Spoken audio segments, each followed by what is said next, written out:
ফাঁকা চেয়ারগুলো পূরণ করুন, সবাই চলে আসে। ফাঁকা চেয়ারগুলো পূরণ করুন, আস্তে আস্তে ফাঁকা জায়গাগুলো পূরণ করুন, সবাই চলে আসে।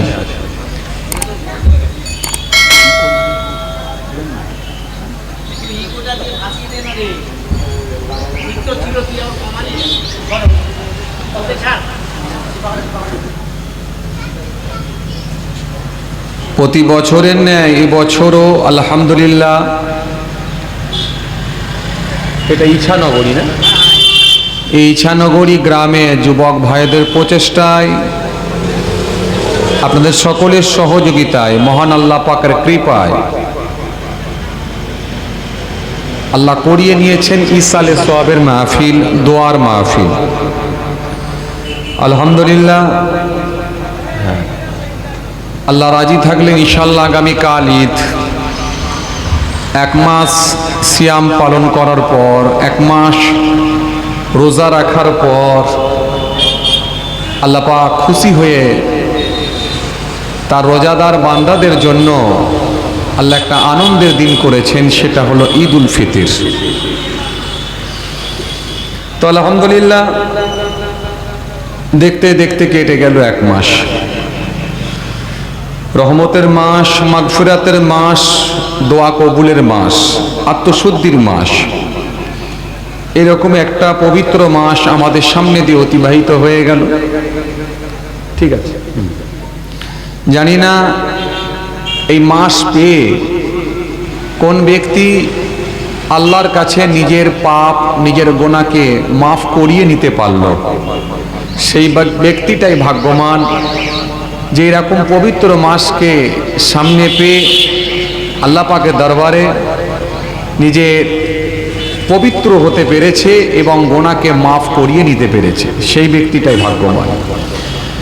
যাই হোক, আর সেই ব্যক্তিগুলোর দুর্ভাগ্য যারা এক মাস রোজা রাখে না, কালকে ঈদ পড়বে বলে এখন থেকেই চিৎকার শুরু করে দিয়েছে, লাফালাফি শুরু করেছে, এদের জন্য বড় দুর্ভাগ্য।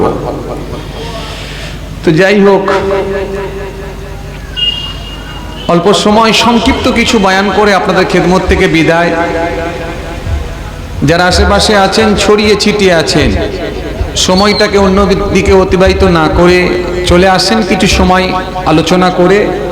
আসসালামু আলাইকুম। হুজুর কেবলাও চলে এসেছেন আলহামদুলিল্লাহ। ফুরফুরা শরীফ থেকে হুজুর কেবলা তিনি তাসরিফ নিয়ে এসেছেন। একবার উচ্চ আওয়াজে তাকবীর দেন, নারায়ে তাকবীর। আরো জোরে দেন, নারায়ে তাকবীর। আরো আওয়াজ দেন, নারায়ে তাকবীর।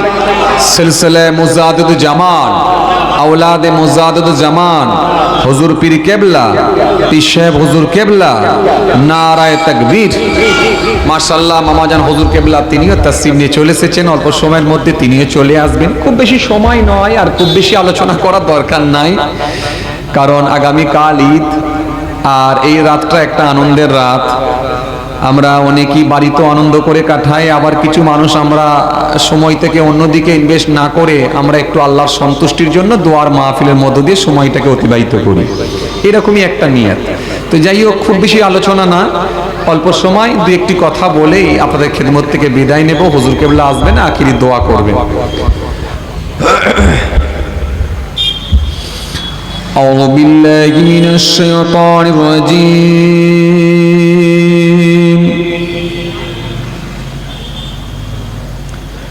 বিসমিল্লাহির রহমানির রহিম।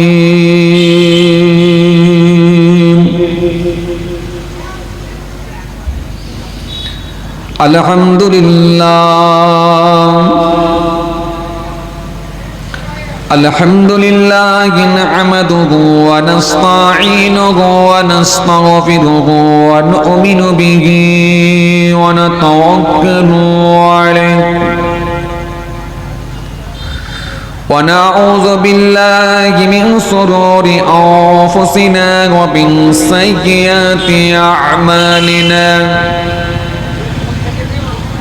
من يهده الله فلا مضل له ومن يضلله فلا هادي له ونشهد أن لا إله إلا الله وحده لا شريك له মাইকে নেবে, এখান দিয়ে ونشهد أن محمدا عبده ورسوله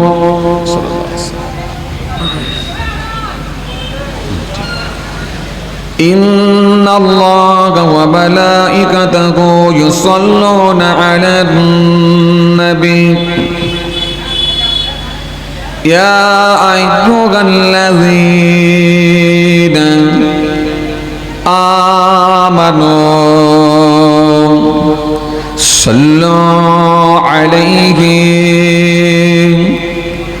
وسلموا تسليما اللهم صل على ঠিক আছে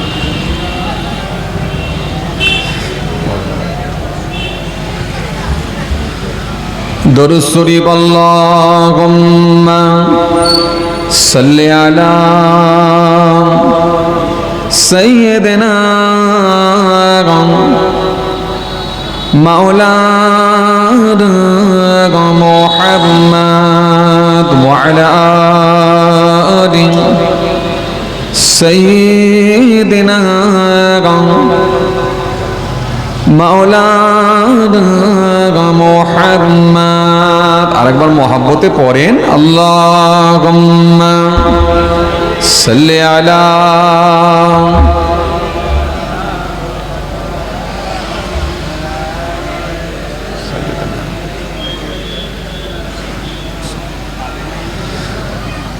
কিয়াসিয়া আকাশের চাঁদ দ্বিখণ্ড করিল কাকে দেখে বড়ির পশম চিনিয়া গানিল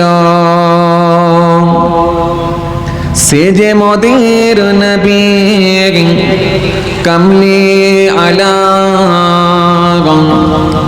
একসাথে পরবমে সাল্লি আলা আল্লাহুম্মা সাল্লি আলা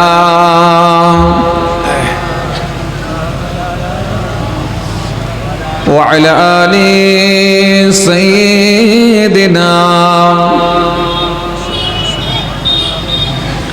যখন জন্ম তুমি নিয়েছিলে ববে তুমি মাত্র কেঁদেছিলে হেসেছিল সবে এমন জীবন হবে করিতে গঠন মরণে হাসিবে তুমি কাঁদিবে ভুবান আল্লাহুম্মা সাল্লি আলা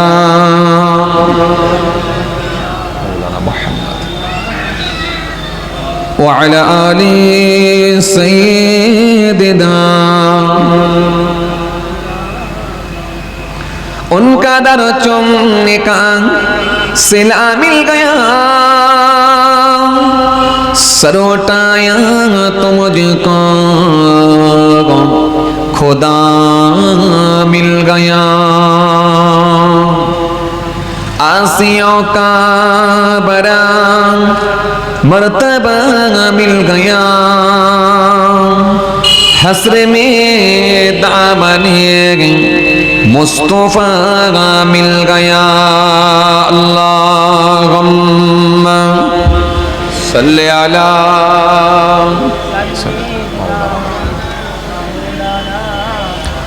व अला आलि सय्यिदिना। আমি তো জানি না পাবো কি পাবো না আল্লাহ তোমার দেওয়া সেরা জান্নাত। আমি তো জানি না পাবো কি পাবো না আল্লাহ তোমার দেওয়া সেরা জান্নাত।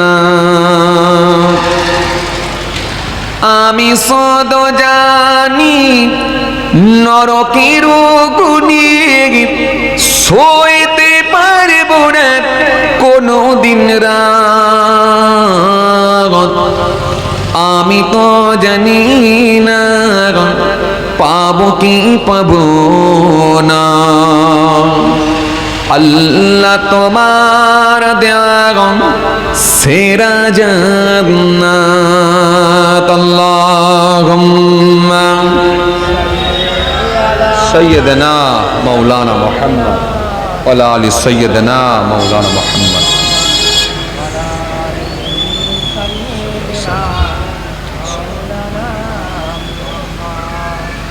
গুনাহ তো করেছি আমি বালুরাশি সমান, অগণিত সীমাহীন পাপের তওবা কবুল করে না রব্বুল আলামিন। হায়াত আমার কমছে শুধু প্রতিদিন, গুনাহ আমার বাড়ছে শুধু বাধাহীন। তুমি তো পারো দিতে নাজাত, আমি শুধু জানি নরকের গুণে সইতে পারব না কোনদিন রাত। আমি তো জানি না পাবো কি পাবো না। আল্লাহ তোমার দেওয়া সেরা জান্নাত। আমি তো জানি না পাবো কি পাবো না। আল্লাহ তোমার দেওয়া সেরা জান্নাত। আল্লাহুম্মা সাইয়্যিদানা মাওলানা মুহাম্মদ ওয়া আলা আলি সাইয়্যিদানা মাওলানা মুহাম্মদ সাল্লাল্লাহু আলাইহি ওয়াসাল্লাম। وقال الله تعالى في كلامه المجيد والفرقان الحميد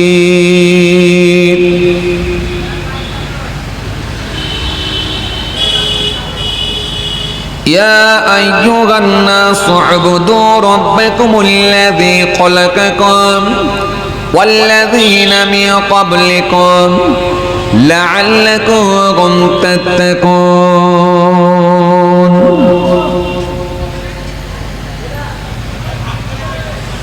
وقال النبي صلى الله عليه وسلم من ترك الكذب وهو باطل بني له قصر في رباط الجنة ومن ترك المراء وهو محقا بني له في وسطها ومن حسن خلقه بني له في علاها إلى آخر الحديث أو كما قال।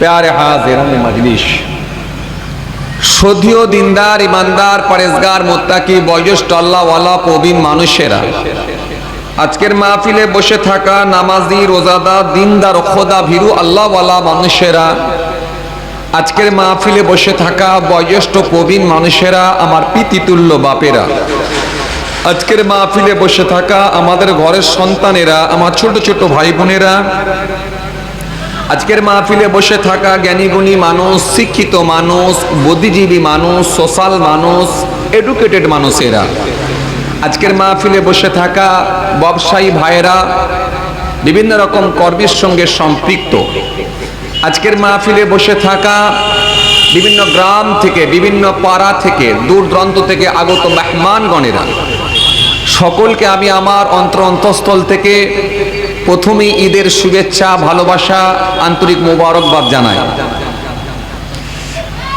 মাশাআল্লাহ, এক মাস সিয়াম পালন করার পর, এক মাস রোজা রাখার পর আমাদের সামনে আসতে চলেছে ঈদ উল ফিতর। ঈদ উল ফিতর সারা পৃথিবী জুড়ে, সারা দেশ জুড়ে পালিত হয়। এটা হলো একটা খুশির দিন, আনন্দের দিন। রাসূল সাল্লাল্লাহু আলাইহি ওয়াসাল্লাম উম্মাতদের জন্য দুটা দিন খুশির দিন করে দিয়েছেন, একটা হলো ঈদ উল ফিতর আর একটা হলো ঈদ উল জুহা। তো ঈদ উল ফিতর এই আনন্দের দিন আমাদের সামনে আসতে চলেছে। তবে ঈদের আনন্দ কিন্তু সবাই পাবে না। ঈদের আনন্দ তারাই উপভোগ করবে যারা এক মাস সিয়াম পালন করেছিল, রোজা রেখেছিল। প্রত্যেকটা জিনিস মনে রাখবেন, আলাদা একটা অনুভূতি আছে, মজা আছে। কিছু মানুষ আমরা আছি গায়ের জোরে, ক্ষমতার জোরে অনেক কিছু করে ফেলি, কিন্তু মনে রাখবেন আমি যে জিনিসটা করব সেই জিনিসটাই যদি আমার মধ্যে অনুভূতি না আসে, মজা না আসে, তাহলে করা না করা সমান। আপনি পরিশ্রম করে টাকা ইনকাম করেছেন, আর একজন লটারি টিকিট কেটে টাকা ইনকাম করেছে। দুজনই টাকা, দুজনের পকেটই মোটা হয়ে গেছে, কিন্তু একটা লোক জানে এটা আমার পরিশ্রম করে এ টাকাটা ইনকাম করেছি, আমার পরিশ্রমের পয়সা। এই পয়সার গুরুত্ব, এই পয়সার মূল্য অন্যরকম। আর একজন যে লটারির টিকিট কেটে মোটা অঙ্কের টাকা পেয়ে গেল, সে পকেটে টাকা আছে কিন্তু পরিশ্রমের টাকা না হওয়ার কারণেতে সেই টাকার গুরুত্ব তার কাছে কিন্তু সেইভাবে সে বুঝতে পারবে না। তো সুতরাং একটা মানুষ রোজা রাখলো এক মাস ধরে, এক মাস সিয়াম পালন করার পর খুশির ঈদ। আর একজন রোজাই করলো না, চাঁদ রাত থেকে লাফালাফি শুরু করে দিল। আজকে বিকালবেলা পর্যন্ত যখন আমরা ঠিকঠাক খবর পাই না, কিন্তু যারা বেরোজাদার তাদের মুখটা চুপসে গিয়েছিল, যদি কালকে ঈদ না হয় আমার একটা দিন। কি কথা বলে? আর যারা রোজাদার তারা মনে মনে ভাবছিলেন যে আলহামদুলিল্লাহ, যদি আর একটা দিন যদি আমাদের হয়ে যায়, রহমতের মাস, দোয়া কবুলের মাস, আল্লাহর সঙ্গে ট্রানজাকশন তৈরি করার মাস, আত্মশুদ্ধির মাস, ইবাদতের মাস, যে মাসের গুরুত্ব, যে মাসের ফাজিলাত, যে মাসের তাৎপর্য অনেক বেশি, তো সেই মাস আমাদের সামনে দিয়ে চলে যাচ্ছে। আল্লাহ যদি আর একটা দিন পাই। এটাও কিছু মানুষ কিন্তু মনে মনে আল্লাহর দরবারে দোয়া করছিলেন, যারা অরিজিনালি রোজাদার। তাদের মধ্যে আল্লাহ আবার এক বছর পর পাবো কি পাবো না, থাকবো কি থাকবো না, এই যে একটা ব্যাপার। এটা কিন্তু প্রকৃত রোজাদার যারা, তাদের মনের ভেতরে এটা কিন্তু বারবার জেগে উঠছিল। আর যারা রোজা রাখে না, যদি কালকে ঈদ না হয় আবার একদিন পরে ফের আমাকে সারাদিন ধরে খেয়ে দিয়ে ঘুরবো, রোজাদার লোকেদের সামনে দিয়ে পান খাবো, তেরঙ্গা খাবো, গুটকা খাবো, দেখতে দৃষ্টিকটুর, এর পরও এত মানুষের সামনে খেয়ে দিয়ে ঘুরবো, ফের একদিন আমাকে এইভাবে চালাতে হবে। মনের দিক দিয়ে বড় কষ্ট পাচ্ছিল তারা, যারা রোজা রাখে না, রোজা রাখায় যারা অভ্যস্ত নয়। তবে মনে রাখবেন একটা কথা, আল্লাহ রাব্বুল আলামিন এই যে এক মাস সিয়াম পালন করার নির্দেশ দিয়েছেন, রোজা রাখার নির্দেশ দিয়েছেন, এটা আমাদের উপকারের জন্যই দিয়েছেন। আমাদের শরীরকে সুস্থ রাখার জন্য দিয়েছেন, লিভারকে স্ট্রং করার জন্য দিয়েছেন এবং শরীরকে সতেজ করার জন্য দিয়েছেন। পাশাপাশি আমরা আখিরাতের জন্য কিছু সঞ্চয় করতে পারবো, তার বেনিফিট আল্লাহ দেবেন, জান্নাত দেবেন বলে তিনি ওয়াদা দিয়েছেন। এই কারণে আল্লাহ রাব্বুল আলামিন একটা মাস যার মধ্যে ইহকাল এবং পরকাল দুদিক দিয়ে আমরা উপকৃত হব, এই জন্য আল্লাহ পাক একটা মাস সিয়াম পালন করার নির্দেশ দিয়েছেন। কোরআন শরীফের মধ্যে আল্লাহ রাব্বুল আলামিন এই জন্য বলেন, শাহরু রমাদান আল্লাযী উনজিলা ফীহিল কুরআন হুদাল লিন-নাস ওয়া বাইয়িনাতিন মিনাল হুদা ওয়াল ফুরকান ফামান শাহিদা মিনকুমুশ শাহরা ফালিয়াসুম ওয়া মান কানা মারিদান আও আলা সাফারিন ফাইদ্দাতুম মিন আইয়ামিন উখর।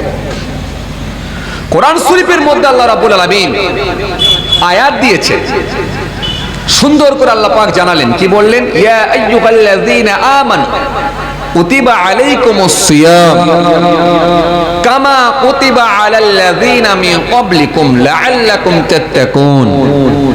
ইয়া আইয়ুহাল্লাযীনা আমানু, হে ঈমানদারগণ, কুতিবা আলাইকুমুস সিয়াম, রোজা তোমাদের উপর ফরজ করা হয়েছে, লিখিত হইয়াছে। কামা কুতিবা আলাল্লাযীনা মিন ক্বাবলিকুম, যেমন তোমাদের পূর্বের মানুষগুলোর উপর লিখিত হইয়াছিল। এটা বলে আল্লাহ বান্দাদেরকে একটু সান্ত্বনা দিলেন, যাতে করে তারা চাপ না মনে করে, তারা তাদের উপরে যেন বোঝা না মনে করে। এই আয়াত দিয়ে আল্লাহ বললেন, তোমাদের পূর্বের মানুষগুলো রোজা রাখতো, তোমরা যেন ঘাবড়াবে না যে আমি তোমাদের উপর জুলুম করেছি বা চাপিয়ে দিয়েছি, এমনটা না। তোমাদের পূর্বের মানুষরাও রোজা রাখতো। এর কেতাবের মধ্যে এসেছে, বাবা আদম আসলাম থেকে নিয়ে একেবারে শেষ নবী মুহাম্মদ সাল্লাল্লাহু আলাইহি সাল্লাম পর্যন্ত সমস্ত নবী আম্বিয়া সালামরাই সিয়াম পালন করেছেন, অর্থাৎ রোজা রেখেছেন। রোজা রেখেছেন, তবে রোজা রাখার সিস্টেমটা, পদ্ধতিটা কিন্তু আলাদা ছিল। এই ধারাবাহিকভাবে এক মাস রোজা রাখার নির্দেশ ছিল না। এক মাস রোজা রাখার নির্দেশ কিন্তু ছিল না, ধারাবাহিকভাবে ছিল না, কিন্তু রোজা রাখার নির্দেশ ছিল। যেমন বাবা আদম আসলাম, তিনিও সিয়াম পালন করেছেন, অন্যান্য নবী আম্বিয়া সালামরাও সিয়াম পালন করেছেন। প্রথমের দিকে নবী মোহাম্মদ মুস্তাফা সাল্লাল্লাহু আলাইহি সাল্লাম তিনিও রোজা রাখতেন, মাসে 3টে করে রোজা রাখতেন।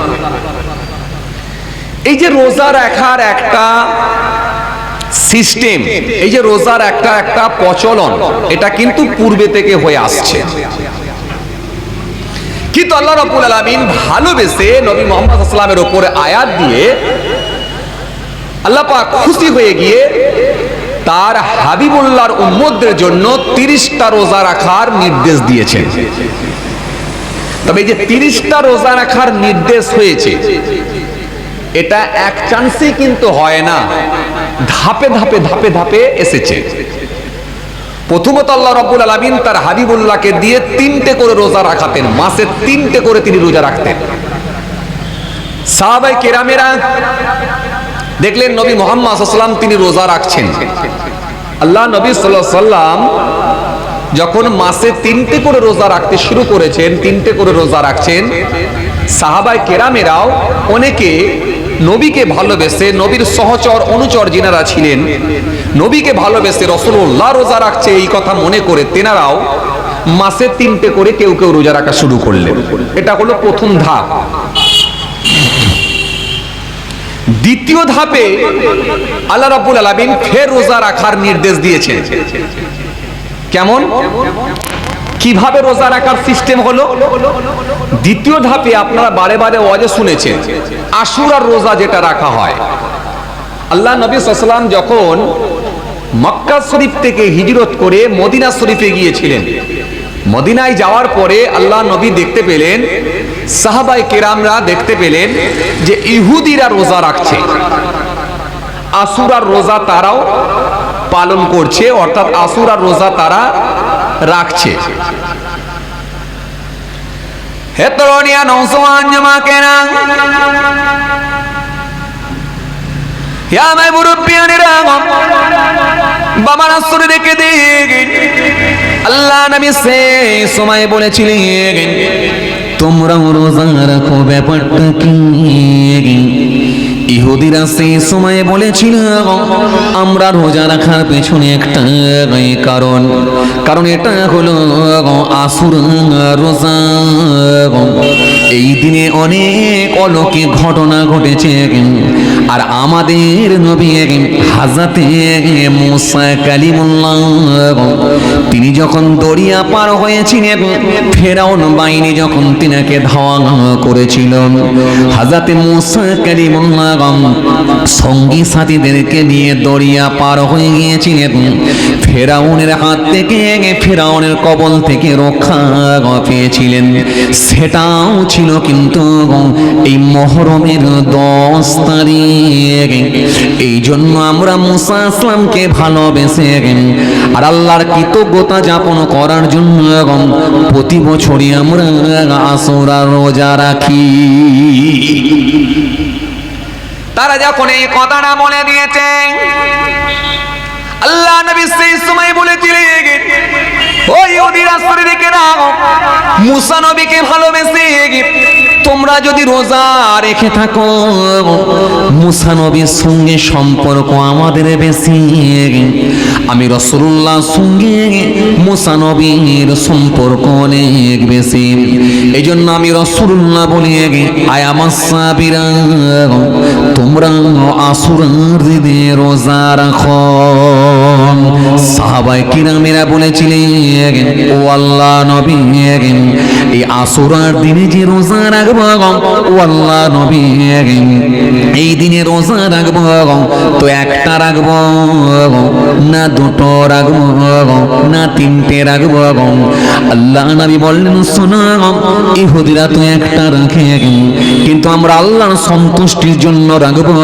আমরা কাউকে অনুসরণ করে না আমার মালিককে খুশি করার জন্য এই জন্য আমি রাসূলুল্লাহ বলছি তোমরা দুটো করে রোজা রাখো তাই দুটো করে রোজা রাখতে হয় 9, 10 কিংবা 10, 11 এই দুটো করে রোজা রাখার নির্দেশ নবী দিয়েছিলেন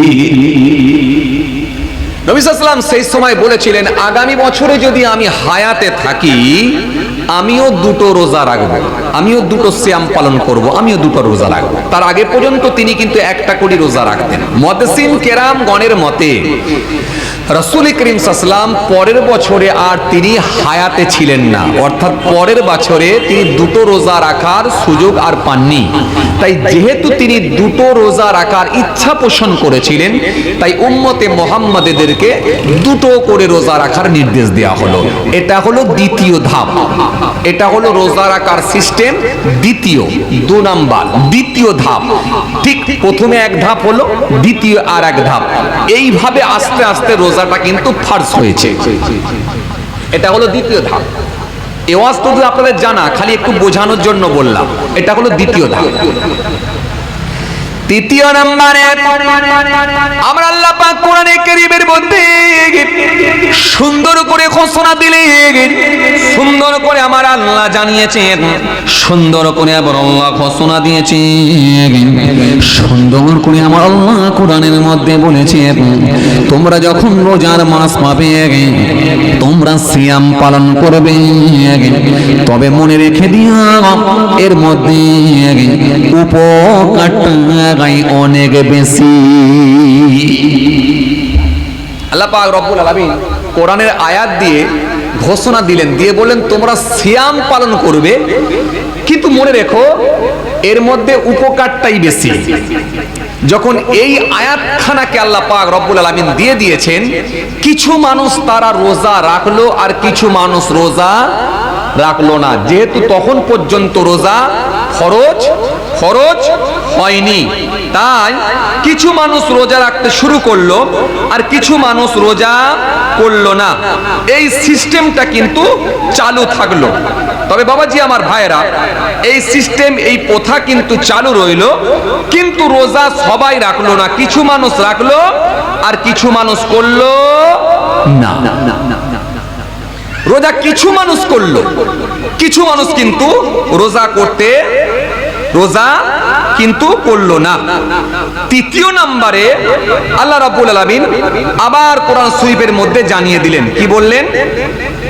সুন্দর করে আল্লাহ পাক রব্বুল আলামিন জানিয়ে দিলেন, ফামান কানা মিনকুম মারিদান আও আলা সাফারিন ফাইদ্দাতুম মিন আইয়ামিন উখরা। আল্লাহ কোরআনে কারীমের মধ্যে বলেছেন, ইয়া আইয়ুহাল্লাযীনা আমানু কুতিবা আলাইকুমুস সিয়াম কামা কুতিবা আলাল্লাযীনা মিন ক্বাবলিকুম লাআল্লাকুম তাত্তাকুন আইয়ামান মা'দুদাত ফামান কানা মিনকুম মারিদান আও আলা সাফারিন ফাইদ্দাতুম মিন আইয়ামিন উখরা ওয়া আলাল্লাযীনা ইউতীকুনাহু ফিদিয়াতুন তুআমু মিসকিন ফামান তাতাওয়া খায়রান ফাহুয়া খায়রুল লাহ ওয়া আন তাসুমু খায়রুল লাকুম ইন কুনতুম তা'লামুন। আল্লাহ রাব্বুল আলামিন কোরআনে কারীমের মধ্যে বললেন, যদি রোজা না রাখতে পারো, চা একটুখানি ছিল খেয়েছিলাম, আচ্ছা এনাকে একটু দেন, চা খাবেন? রোজা যদি না রাখতে পারো, আল্লাহ রাব্বুল আলামিন সহজ করে দিলেন, তোমরা মিসকিন খাইয়ে দেবে। কিন্তু তৃতীয় নাম্বার হয়ে যাবার পরে চতুর্থ নাম্বারে বললেন, ফামান কানা মিনকুম মারিদান আও আলা সাফারিন ফাইদ্দাতুম মিন আইয়ামিন উখরা। কোরআন শরীফের মধ্যে আল্লাহ রাব্বুল আলামিন চতুর্থ নম্বরে যখন ঘোষণা দিলেন, এটা কিন্তু আল্লাহ একেবারে কনফার্ম করে দিলেন রোজা রাখতে হবে। কি বললেন? সুন্দর করে আল্লাহ বলে, শাহরু রমাদান আল্লাযী উনজিলা ফীহিল কুরআন হুদাল লিন-নাস ওয়া বাইয়িনাতিন মিনাল হুদা ওয়াল ফুরকান ফামান শাহিদা মিনকুমুশ শাহরা ফালিয়াসুম ওয়া মান কানা মারিদান আও আলা সাফারিন ফাইদ্দাতুম মিন আইয়ামিন উখরা। আল্লাহ পাক রব্বুল আলামিন কোরআনে কারীমের মধ্যে বলে, শাহরু রমাদান আল্লাযী উনজিলা ফীহিল কুরআন। শাহরু রমাদান, এই সে রমজান মাস, উনজিলা ফীহিল কুরআন, যে মাসে আমি আল্লাহ কোরআন শরীফ অবতীর্ণ করেছি। এখানে আপনাদের সামনে একটা কথা বলে নিই, রমজান মাসেই যে শুধু কোরআন শরীফ অবতীর্ণ হয়েছে এমনটাও কিন্তু না। এই রমজান মাসের 1 তারিখে হযরত ইব্রাহিম খলিলুল্লাহর উপরে সহিফা কিতাব আল্লাহ অবতীর্ণ করেছেন। এই রমজান মাসের 6 তারিখে আল্লাহ রাব্বুল আলামিন খুশি হয়ে গিয়ে দাউদ আসলামের উপরে আল্লাহ ভালোবেসে খুশি হয়ে গিয়ে জবুর কিতাব অবতীর্ণ করেছেন।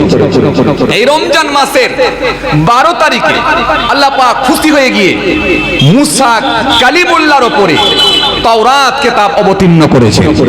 এই রমজান মাসের 14 তারিখে আল্লাহ পাক খুশি হয়ে গিয়ে, আল্লাহ পাক ভালোবেসে, আল্লাহ পাক খুশি হয়ে গিয়ে ঈসা রুহুল্লাহর উপরে ইনজিল কিতাব অবতীর্ণ করেছেন।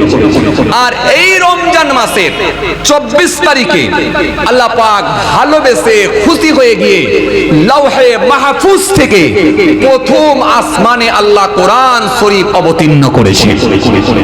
এজন্য আল্লাহ পাক বললেন, এই রমজান মাসে তোমাদের উপর আমি কোরআন অবতীর্ণ করেছি। তো মনে রাখবেন, কোরআন শরীফ মোট 23 বছর ধরে অবতীর্ণ হয়েছিল। মক্কা শরীফে 10 বছর, মদিনা শরীফে 13 বছর, মোট 23 বছর। কিন্তু রমজান মাসে আল্লাহ বললেন এই কারণে, যাতে করে আল্লাহ পাক বলে দিলেন রমজান মাসে অবতীর্ণ করেছি। কিতাবের মধ্যে এসেছে যে লৌহে মাহফুজ থেকে আল্লাহ পাক ভালোবেসে তার হাবিবুল্লাহর উপরে অবতীর্ণ করার জন্য 30 পারা কোরআন শরীফকে প্রথম আসমানে আল্লাহ এই রমজান মাসের 24 তারিখে অবতীর্ণ করে দিয়েছেন। এজন্য আল্লাহ পাক খুশি হয়ে বললেন, শাহরু রমাদান আল্লাযী উনজিলা ফীহিল কুরআন। শাহরু রমাদান, এই সে রমজান মাস, উনজিলা ফীহিল কুরআন, যে মাসে আমি আল্লাহ কোরআন শরীফ অবতীর্ণ করেছি। তাহলে কোরআন শরীফের সাথে সাথে অন্যান্য নবীদের উপরও আসমানি কিতাব অবতীর্ণ হয়েছিল এই মাসেতে। উনজিলা ফীহিল কুরআন হুদাল লিন-নাস, হুদাল লিন্নাস, মানুষের হেদায়েতের জন্য, যাতে করে তারা হেদায়েত প্রাপ্ত হয়। হেদায়েত করার জন্যই আমি আল্লাহ এই কোরআন শরীফ অবতীর্ণ করেছি। এই রমজান মাসেতে আল্লাহ আমি ভালোবেসে দিয়েছি। হুদাল লিন্নাস ওয়া বাইয়িনাতিন মিনাল হুদা ওয়াল ফুরকান। ওয়া বাইয়িনাত মিনাল হুদা ওয়াল ফুরকান। বাইয়িনাত শব্দের অর্থ হলো স্পষ্ট দলিল, স্পষ্ট দলিল বা প্রমাণ। প্রমাণ বলে না, প্রমাণ কি আছে লোকে বলে না, হ্যাঁ, কথা বলতে গিয়ে বলে তুই যে এই কথাটা আমাকে বলছিস ওর কথা, প্রমাণ কিছু আছে? এই যে প্রমাণ চায়, এই যে তথ্য বলে, যে তথ্য দে, প্রমাণ দে। এই জন্য আল্লাহ পাক বললেন ওয়াবাইয়িনাতিন মিনাল হুদাল ফুরকান। এখানে বাইয়িনাত শব্দের অর্থ হলো, জি তাফসীরের কিতাবের মধ্যে এসেছে বাইয়িনাত শব্দের অর্থ হলো স্পষ্ট দলিল বা প্রমাণ। ওয়াবাইয়িনাতিন মিনাল হুদাল ফুরকান। কোরআন শরীফের আরেক নাম হলো, অপর নাম হলো ফুরকান। আল্লাহ বলছেন এই বাইয়িনাতিন মিনাল হুদাল ফুরকান, এই ফুরকানকে অর্থাৎ এই কোরআনকে আমি আল্লাহ আমি মানুষের জন্য প্রমাণ করে পাঠিয়ে দিয়েছি। এটা তাদের জন্য দলিল, এটা তাদের জন্য প্রুফ, এটা তাদের জন্য একটা তথ্য, এটা তাদের জন্য প্রমাণ। এই প্রমাণ করে দিয়েছি মানুষের জন্য। যেমন দলিল, স্পষ্ট দলিল, দলিল করে দিয়েছি। যেমন আপনি জায়গা কিনেছেন, আপনার দলিল দরকার, আপনার পর্চা দরকার, আপনার রেকর্ড দরকার, কি বলে আপনার আর সব বলেন না কি সব ব্যাপার আছে, এগুলো সব রুলস সিস্টেম, এগুলো সব করে রাখলে কি হয়, আপনি লোককে প্রমাণ দিতে পারবেন, ভাই এই যে আমি আমার জমি কিনেছি বা আমার জায়গা কিনেছি বা আমার ফ্ল্যাট কিনেছি, এই যে তার প্রমাণ। দেখো অত সহজ নয়, অত সহজ নয় আমি খাজনা কাটি, অত সহজ নয়। দেখো তার রেকর্ড দেখো, তার দলিল দেখো, তার পর্চা দেখো। তার মানে লোকে আপনাকে বিশ্বাস করে নিল না, ঠিকই বলেছে, লোকটা সত্যি টাকা দিয়ে কিনেছে, এই জন্য তার দলিল দেখাতে পেরেছে, প্রমাণপত্র দিতে পেরেছে। এই জন্য আল্লাহ পাক বললেন এই রমজান মাসেতে আমি আল্লাহ ভালোবেসে আমার বান্দাদের জন্য হেদায়েত করার জন্য এই কোরআন শরীফকে আমি আল্লাহ দলিল করে দিয়েছি, প্রমাণ। বাইয়িনাতিন মিনাল হুদা ওয়াল ফুরকান। ফামান শাহিদা মিনকুমুশ শাহরা ফালিয়াসুম। এই যে এবার আসল জায়গায় চলে এলাম। আমি বলছিলাম না 4 ধাপে কোরআন অবতীর্ণ হয়েছে। এই 4 ধাপে রোজা নাজিল, রোজাকে আল্লাহ রাখার নির্দেশ দিয়েছেন 4টে ধাপ, তার মধ্যে 3টে ধাপ বলেছিলাম। এই জন্য 4র্থ নাম্বার, এই 4র্থ নাম্বারের যখন আয়াত এসে গেল তখন আগের আয়াতগুলো রহিত হয়ে গেল, অর্থাৎ সেগুলো আর করা যাবে না, সেগুলো ওখান পর্যন্ত স্টপ হয়ে গেল। আপনি কোরআন শরীফ পড়বেন কিন্তু সেই আইন আর মানতে পারবেন না, যেহেতু আবার পরবর্তী সময় আল্লাহ নতুন করে আয়াত দিয়ে যেটা করার নির্দেশ দিয়েছেন এটাই আপনার জন্য ফাইসাল্লাহ হয়ে গেছে, এটাই আপনার জন্য আল্লাহ পাক নির্দেশ করে দিয়েছে, এই হুকুমটা আপনার জারি থাকবে। চলুন এবারে 4র্থ নাম্বার যেটা বলতে গিয়ে আমি এত দূর টানলাম, এবারে 4র্থ নাম্বার। তাহলে আগে আমরা বুঝেছি যে 3 ধাপ কিভাবে রোজা রাখার সিস্টেম ছিল, 3টে ধাপ আমরা বুঝে গেলাম। 4র্থ নাম্বারে এবার আল্লাহ কি বললেন, বাইয়িনাতিন মিনাল হুদা ওয়াল ফুরকান। ফামান শাহিদা মিনকুমুশ শাহরা ফালিয়াসাম। ফামান শাহিদা মিনকুমুশ শাহরা ফালিয়াসাম। তোমাদের মধ্যে যদি কেউ রমজান মাস পায় সে যেন অবশ্যই অবশ্যই সিয়াম পালন করে। তোমাদের মধ্যে যদি কেউ রোজার মাস পায় সে যেন অবশ্যই অবশ্যই রোজা রাখে। তাহলে এখানে আল্লাহ কি কি বললেন, কি অবশ্যই অবশ্যই রোজা রাখে।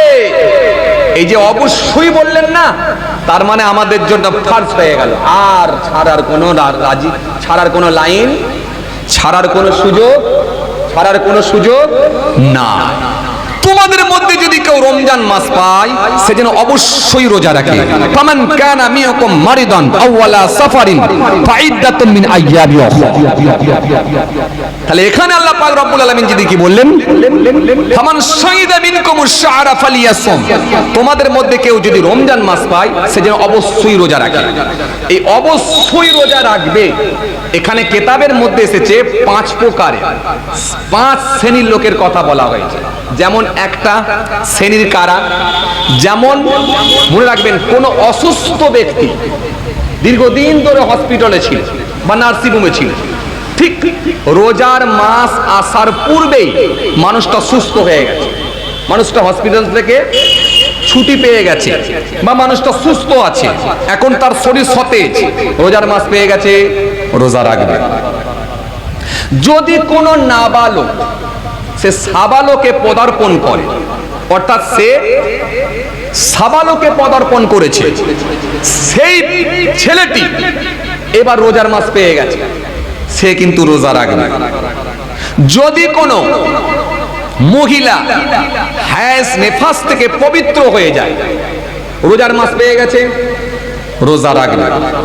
তার কিন্তু আর ছাড়ার কোনো লাইন, ছাড়ার কোনো সুযোগ, ছাড়ার কোনো সুযোগ, ছাড়ার কোনো লাইন না। যদি কোনো মুসাফির মুকিম হয়ে যায়, সে ফিরে এসেছে, আমি মুসাফির আর মুকিমটা আপনাদেরকে পরে বুঝিয়ে দিচ্ছি, এখন আমি সেতু 5টা শ্রেণীর মানুষের কথা বললাম তো, ওই জন্য বোঝানোর জন্য বলে দিচ্ছি পরপর, তাহলে আপনাদের মনে থাকবে। যদি কোনো মুসাফির মুকিম হয়ে যায়, সেও কিন্তু রোজার মাস পেয়ে গেল, রোজা রাখবে, রোজা রাখবে। যদি কোনো গায়ের কম, যদি কোনো গায়ের কম, যদি কোনো অমুসলিম গায়ের কম, সে হয়তো ঈমান কবুল করেছে, হতে পারে, পাশ্চাত্য দেশের দিকে আপনি তাকিয়ে দেখেন, এগুলো হচ্ছে, অনেক সময় হয় হয় জি। তো মনে রাখবেন, সে যদি ঈমান কবুল করে, ঈমান কবুল করার পরে যদি রোজার মাস পায়, সেও রোজা রাখবে। আপনি এবার মিলিয়ে দেখেন, আমি কিন্তু 5টা শ্রেণীর লোকের কথাই বলে দিলাম। এখানে কেতাবের মধ্যে 5 প্রকার লোকের কথা বলা হয়েছে। এই দিয়ে আল্লাহ পাক বুঝিয়ে দিলেন, যে রমজান মাস পাবে সে অবশ্যই রোজা রাখবে। ফামান শাহিদা মিনকুমুশ শাহরা ফালিয়াসুম। এরপর আমার আল্লাহ কি বললেন, ওয়ামান কানা মারিদান আও আলা সাফারিন ফাইদ্দাতুম মিন আইয়ামিন উখর। ওয়ামান কানা মারিদান, যদি কেউ অসুস্থ হয়ে যায়, আও আলা সাফারিন, অথবা সফরে যায়, যদি কেউ অসুস্থ হয়ে যায় অথবা সফরে যায়, ফাইদ্দাতুম মিন আইয়ামিন উখর, ফিরে এসে সে গণনা করে যে কটা রোজা ছেড়েছে সে কটাই রোজা রাখবে। তাকে ক্ষতিপূরণ দিতে হবে না, গচ্চা তাকে দিতে হবে না। একটা জিনিস জেনে রাখবেন, কারোর সঙ্গে চুক্তি করেছেন আপনি, চুক্তিতে ধার নিয়েছেন, ভাই বন্ধুর সঙ্গে নিয়েছেন, ভাই 5,000 টাকা আমার খুব প্রয়োজন, কি 10,000 টাকা আমার খুব প্রয়োজন, তোকে অমুক ডেটে দিয়ে দেবো, চুক্তি। আপনি 10,000 টাকা ধার নিয়েছেন, আপনি দিয়েছেন যে 7 তারিখে দিয়ে দেবো কি 8 তারিখে দেবো, 8 তারিখে পকেট থেকে আবার সেই 10,000 টাকা নিয়ে তার ধারটাকে আপনি পরিশোধ করে দিলেন, এটা চুক্তিতে। আবার যদি ব্যাংক থেকে লোন নেন, এই ব্যাংক থেকে লোন নিলে কিন্তু ইন্টারেস্ট বেড়ে যায়, তখন কিন্তু আপনার ওই চুক্তি থাকবে না, তখন আপনি নিয়েছেন 2 লাখ টাকা, এই 2 লাখ টাকা তো আপনাকে শোধ করতেই হবে, পাশাপাশি ইন্টারেস্ট দিতে হবে, আপনাকে গচ্চা দিতে হবে। কেন? আমি তোমাকে ধার দিয়ে উপকার করেছি, তোমাকে বেশি দিতে হবে না, এটা হলো গচ্চা, এটা ক্ষতিপূরণ। তো ইচ্ছাকৃতভাবে যদি কেউ রোজা ছেড়ে দেয়, ইচ্ছাকৃতভাবে যদি কেউ রোজা ছেড়ে দেয়, রোজার গচ্চা বা ক্ষতিপূরণ দিয়ে সে কিন্তু মওত পর্যন্ত শোধ করতে পারবে না। কেন? ফরজ রোজার গুরুত্বটা এত বেশি, খুব ভালো করে শুনবেন। যারা এই বছরে রোজা রাখেননি, আমি বলবো না তাদের কপাল ফাটা না কপাল গোটা, এটা আমার বলার ক্ষমতা নাই, আল্লাহু আলাম, আল্লাহ ভালো জানে। তবে হ্যাঁ, কোরআন হাদিস থেকে আমার এই ক্ষুদ্র জ্ঞানেতে যতটুকু আমি জেনে নিতে পেরেছি, আমি আপনাদের সামনে এর বীজখান থেকে আলোচনা করছি। তো মনে রাখবেন, আপনাদের সামনে আমি যে কথা বোঝাতে চাইছিলাম, যে যদি কেউ ইচ্ছাকৃতভাবে রোজা একটা ছাড়ে, তার গচ্চা দিতে হবে, ক্ষতিপূরণ দিতে হবে 60টা। কটা? 60টা। এই 60টা রোজার মাঝখানে যদি কেউ আবার একটা ছেড়ে দেয়, এর মাঝখানে আরেকটা ছাড়লে আবার তার প্লাস হয়ে যাবে কটা? 60টা। তার মানে এই রোজার গুরুত্ব কত বেশি, বুঝতে পারছেন? এই জন্য কেতাবের মধ্যে এসেছে, জি হাদিসে কুদসি আল্লাহ পাক বলছেন, আস-সাওমু লি, রোজা আমার জন্য। আল্লাহ কোন জায়গায় বলেননি আজ-যাকাতু লি, যাকাত আমার জন্য, এটা বলেননি। কোন জায়গায় বলেননি আস-সালাতু লি, সালাত আমার জন্য, এটা বলেননি। নামাজ আমার জন্য, এটা বললেন না। সালাত আমার জন্য, এটা বললেন না। যাকাত আমার জন্য, এটা বললেন না। হজ আমার জন্য, এটা বললেন না। ফিতরা আমার জন্য, এটা বললেন না। তারাবি আমার জন্য, এটা বললেন না। দান আমার জন্য এটা বললেন না, খায়রাত আমার জন্য এটা বললেন না, সাদকা আমার জন্য এটা বললেন না, কিন্তু আল্লাহ স্পেশাল করে বললেন হাদিসে কুদসি, আস-সাওমুলি, রোজা আমার জন্য, যে রোজা রাখবে সে একমাত্র আমার সন্তুষ্টির জন্যই রোজা রাখবে। কথা কিছু বুঝতে পারছেন বাপ? তাহলে গুরুত্ব কত বেশি? এই গুরুত্ব বেশি না কম? আপনাকে যদি চিফ মিনিস্টার বলে, আপনাকে যদি চিফ মিনিস্টার বলে দেয় কিংবা ভারতবর্ষের প্রধানমন্ত্রী বলে তোমার কাছে ডকুমেন্টস কটা, আপনি বললেন স্যার আমার কাছে ডকুমেন্টস অনেক, আধার কার্ড আছে, ভোটার কার্ড আছে, প্যান কার্ড আছে, আপনার কি বলে বার্থ সার্টিফিকেট আছে, রেশন কার্ড আছে। বললো অত ডকুমেন্টস লাগবে না, এর মধ্যে খালি আধার কার্ডটাকে যত্ন সহকারে রাখবে, তোমার প্রমাণপত্র দেওয়ার জন্য আধার কার্ডটাই যথেষ্ট। তাহলে এর ভেতরে বাকি ডকুমেন্টস এর ভেতরে একটা ডকুমেন্টস এর গুরুত্ব আপনার কাছে বাড়বে না কমবে? আরে কথা বলে না, বাড়বে না কমবে? তাহলে ইবাদত সবই, কিন্তু আল্লাহ পাক রব্বুল আলামিন জোর দিয়ে বললেন রোজাটা একমাত্র আমার হুকুম জন্য, যে রোজা রাখবে সে আমার সন্তুষ্টির জন্যই রাখবে। আস-সাওমু লি ওয়া আনা আজজা বিহি, আস-সাওমু লি ওয়া আনা উজজা বিহি। আল্লাহ বলেন রোজা আমার জন্য, রোজাদারের পুরস্কার আমি আল্লাহ দেব। অপর বর্ণনা এসেছে রোজা আমার জন্য, রোজাদারের পুরস্কার অন্য কিছু নয়, আমি আল্লাহ, আমি নিজে হয়ে যাব। জোরে বলবেন না? আরো জোরে হয় না? রোজাদারের পুরস্কার কে? আল্লাহ বলছে আমি নিজে, আমি নিজে, আমি পুরস্কার। তো এর থেকে বড় পুরস্কার আপনি আর কি চান? আরে কথা বলে না, এর থেকে বড় পুরস্কার আপনি কে চান? হ্যাঁ, রোজাদারকে পুরস্কার আমি দেব, আবার অন্য জায়গায় বলছেন আমি নিজে হয়ে যাব। আল্লাহু আকবার। তাহলে এই রোজার গুরুত্বটা কত বেশি, কিন্তু আমরা বুঝি না, আমরা বুঝি না। এমন 11 মাস ধরে খাওয়াই অভ্যস্ত হয়েছি, একটা মাস রোজা রাখতে পারলাম না। শখ করে যদি প্রথমের দিকে দুটো চান্স, দু একটা রোজা রাখবো বলে চান্স নিয়েছিলাম, তাও আবার মাঝে মধ্যে এমন রৌদ্রের তাপ, কথা বলেন, মাঝে মধ্যে এমন রৌদ্রের তাপ, আর আল্লাহ বলছে এখানে তো আমি একটু পাপ দেখে নেবই, এখানে তো আমি সত্য মিথ্যা যাচাই করবই, এখানে তো প্রকৃত ইমানদার আর লড়বড়ে ইমানদার গুলোকে তো আমি দেখে নেবই, দুর্বল প্রকৃতির মানুষগুলোকে আর সবল প্রকৃতির মানুষগুলোকে আমি তো পৃথক করবই, আলাদা করবই। আজকে রোদের তাপটা কম ছিল না বেশি ছিল? আরে কথা বলছেন না কেন? ঠোঁট আটা হয়ে গেছে তাই না? এত সহজ, খাবেন ওখানে আর এখানে মুখ শুকোবে না বললে হবে? চলুন বাবাজি আমার ভাইরা, তো কি বুঝাতে চাইছিলাম? আল্লাহ বলছে রোজাদারের পুরস্কার আমি নিজে হয়ে যাব, তাহলে অন্য কোনো কিছু নয়, আমি নিজে হয়ে যাব। এই যে রাসূল করিম সাল্লাল্লাহু আলাইহি ওয়াসাল্লাম লিস-সাইমি ফারহাতান, ফারহাতুন ইযা আফতারা ওয়া ফারহাতুন ইযা লাকিয়া রাব্বা। নবী সাল্লাল্লাহু আলাইহি ওয়াসাল্লাম বলে রোজাদারের জন্য আল্লাহ পাক দুইটা আনন্দ, দুইটা খুশি রেখে দিয়েছেন। একটা কি? সারা দিন রোজা করার পর যখন আফতারের থালাটা নিয়ে বসে, মনের ভেতরে একটা বিরাট আনন্দ জেগে ওঠে। কি গো, আপনারা কি রোজাদার লোক এখানে নেই নাকি? মাথা পাতা লাড়ছেন না কেন? কিছু বুঝতে পারেননি? ইফতারের থালা নিয়ে যখন বসছিলেন, মনের ভেতরে একটা আনন্দ জেগে উঠছিল কি উঠেনি? ওঠেনি? ওঠেনি? এই যারা রোজা রেখেছেন তারা বলেন উঠেছিল না ওঠেনি? হ্যাঁ, ঘড়ি দেখছে আর ক মিনিট, ঘড়ি দেখছে আর ক মিনিট। বুড়ো বাপ ঘড়ি ভালো বুঝতে পারে না, চোখে কম হয়ে গেছে, বেটাকে জিজ্ঞেস করছে বেটা আর ক মিনিট বাবা? হয় না? আর কিছু লোক, ও পেটুকের লোক তো থাকবেই, অলকা হবে যাব না, কথা বলে না। সারা দিন ধরে ভাত খেয়েছে, মুড়ি খেয়েছে, চা খেয়েছে, লেড়ো খেয়েছে, ইচ্ছা মতো খেয়ে গেছে, আবার সন্ধ্যার সময় রোজাদারদের দলে ঢুকে সেখানেও খাচ্ছে। এরকম কিছু বেরোজাদার আছে না? নাই, ভালো খাবে, কথা বলে না।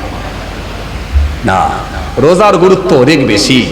আর ইমানদার লোক যদি হন, আপনি যেখানে সেখানে খেতেও পারবেন না। জি কেন? আপনার ওই খাদ্যটা আপনাকে দেখে নিতে হবে, এটা কতটা হালাল আছে, আপনাকে অবশ্যই অঙ্ক কষতে হবে, দেখে নিতে হবে। ও ভালো করে বুঝবেন।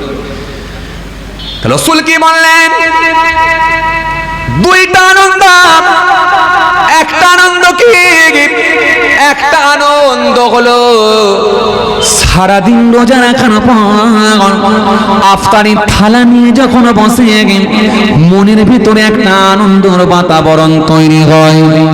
আর একটা আনন্দ আল্লাহ দরবারে জমা থাকে, ওয়াফারহাতুন ইযা লাকিয়া রাব্বাহু, জান্নাতে আল্লাহ পাকের সঙ্গে রোজাদার বান্দা বান্দির জান্নাতে আল্লাহ পাকের সঙ্গে দিদার হবে, সাক্ষাৎ হবে।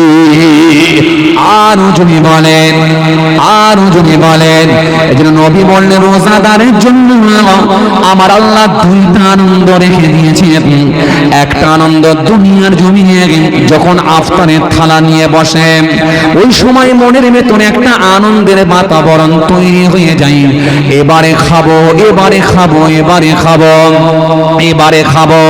কিন্তু আমার মালিক কঠিন পরীক্ষা নেয় আর ফারেস্তাদেরকে দেখাই, ও আমার ফারেস্তারা দেখো দেখো দেখো দেখো আমার রোজাদার বান্দারা কেমন গোল করে বসে আছে, আফতারকে সাজিয়ে নিয়ে। ঠোঁটটা তাদের শুকনো হয়ে গেছে, মুখটা তাদের ছোট হয়ে গেছে, ঠোঁটটা তাদের শুকনো হয়ে গেছে, চোখগুলো ভিতর দিকে ঢুকে গেছে। কঠিন রোদের তাপ 40 ডিগ্রি 42 ডিগ্রি করে তাপমাত্রা। দেখো আমার বান্দা কত কষ্টের সঙ্গে এখনো মুখ শুকনো করে বসে আছে, খালি আমি আল্লাহর নাম নেওয়া হয়নি বলে। যখন একবার খালি আমি আল্লাহর নাম নেওয়া হবে আমার বান্দারা আমি আল্লাহকে ভালোবেসে অমনি খাওয়া স্টার্ট করে দেবে। আরো যদি বলেন, আরো যদি বলেন, এজন্য নবী বললেন দুইটা আনন্দ। একটা আনন্দ হলো আফতার নিয়ে বসলে আনন্দ জাগে, আর একটা আনন্দ আল্লাহ দরবারে জমা থাকে কিয়ামতের ময়দানে। আমার আল্লাহ পাক জান্নাতে ব্যক্তিগুলোকে জান্নাতে দেবেন, জান্নাতের ভেতরে গিয়ে রোজাদার বান্দা বান্দির সঙ্গে আমার আল্লাহ পাকের দিদার সাক্ষাৎ হয়ে যাবে। আসরের ময়দানে ইফতার আল্লাহ করাবে, মেহমানদারি করাবে, রোজাদাররা খাবে আর বেরোজাদাররা দেখবে। যেদিনে মাথার উপরে সূর্য নেমে আসবে এই কঠিন রৌদ্রের তাপে মানুষের কপালের ঘাম টসকে টসকে জমিনের উপরে পড়ে, সেদিনে মাথার উপরে সূর্য নেমে আসবে।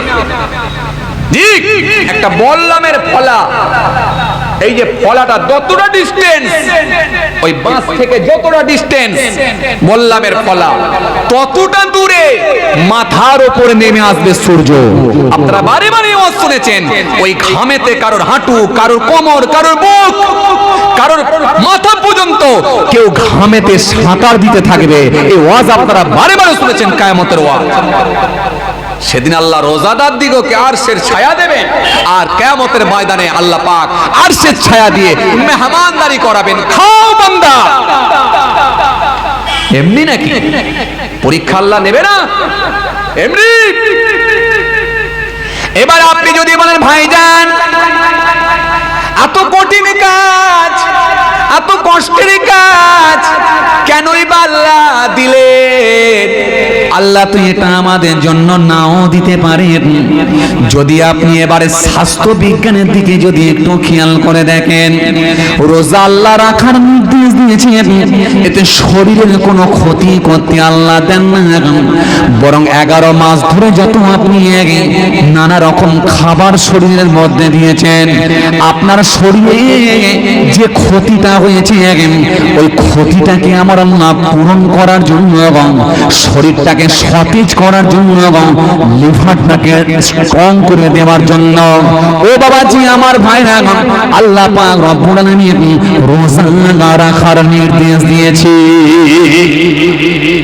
কারণ আপনাদের জানা আছে, এই তথ্যটা আমি পেয়েছি আপনাদের সবের জানা আছে 2016 সালে যিনি অটোফেজি আবিষ্কার করে নোবেল পুরস্কার পেয়েছিলেন, যার নাম হলো, আপনাদের জানা আছে একজন বিখ্যাত গবেষক যার নাম হলো ওসামি, যিনি ভার্জিনিয়া অটোটেক থেকে তৎকালীন সময়ে যিনি পিএইচডি করেছিলেন।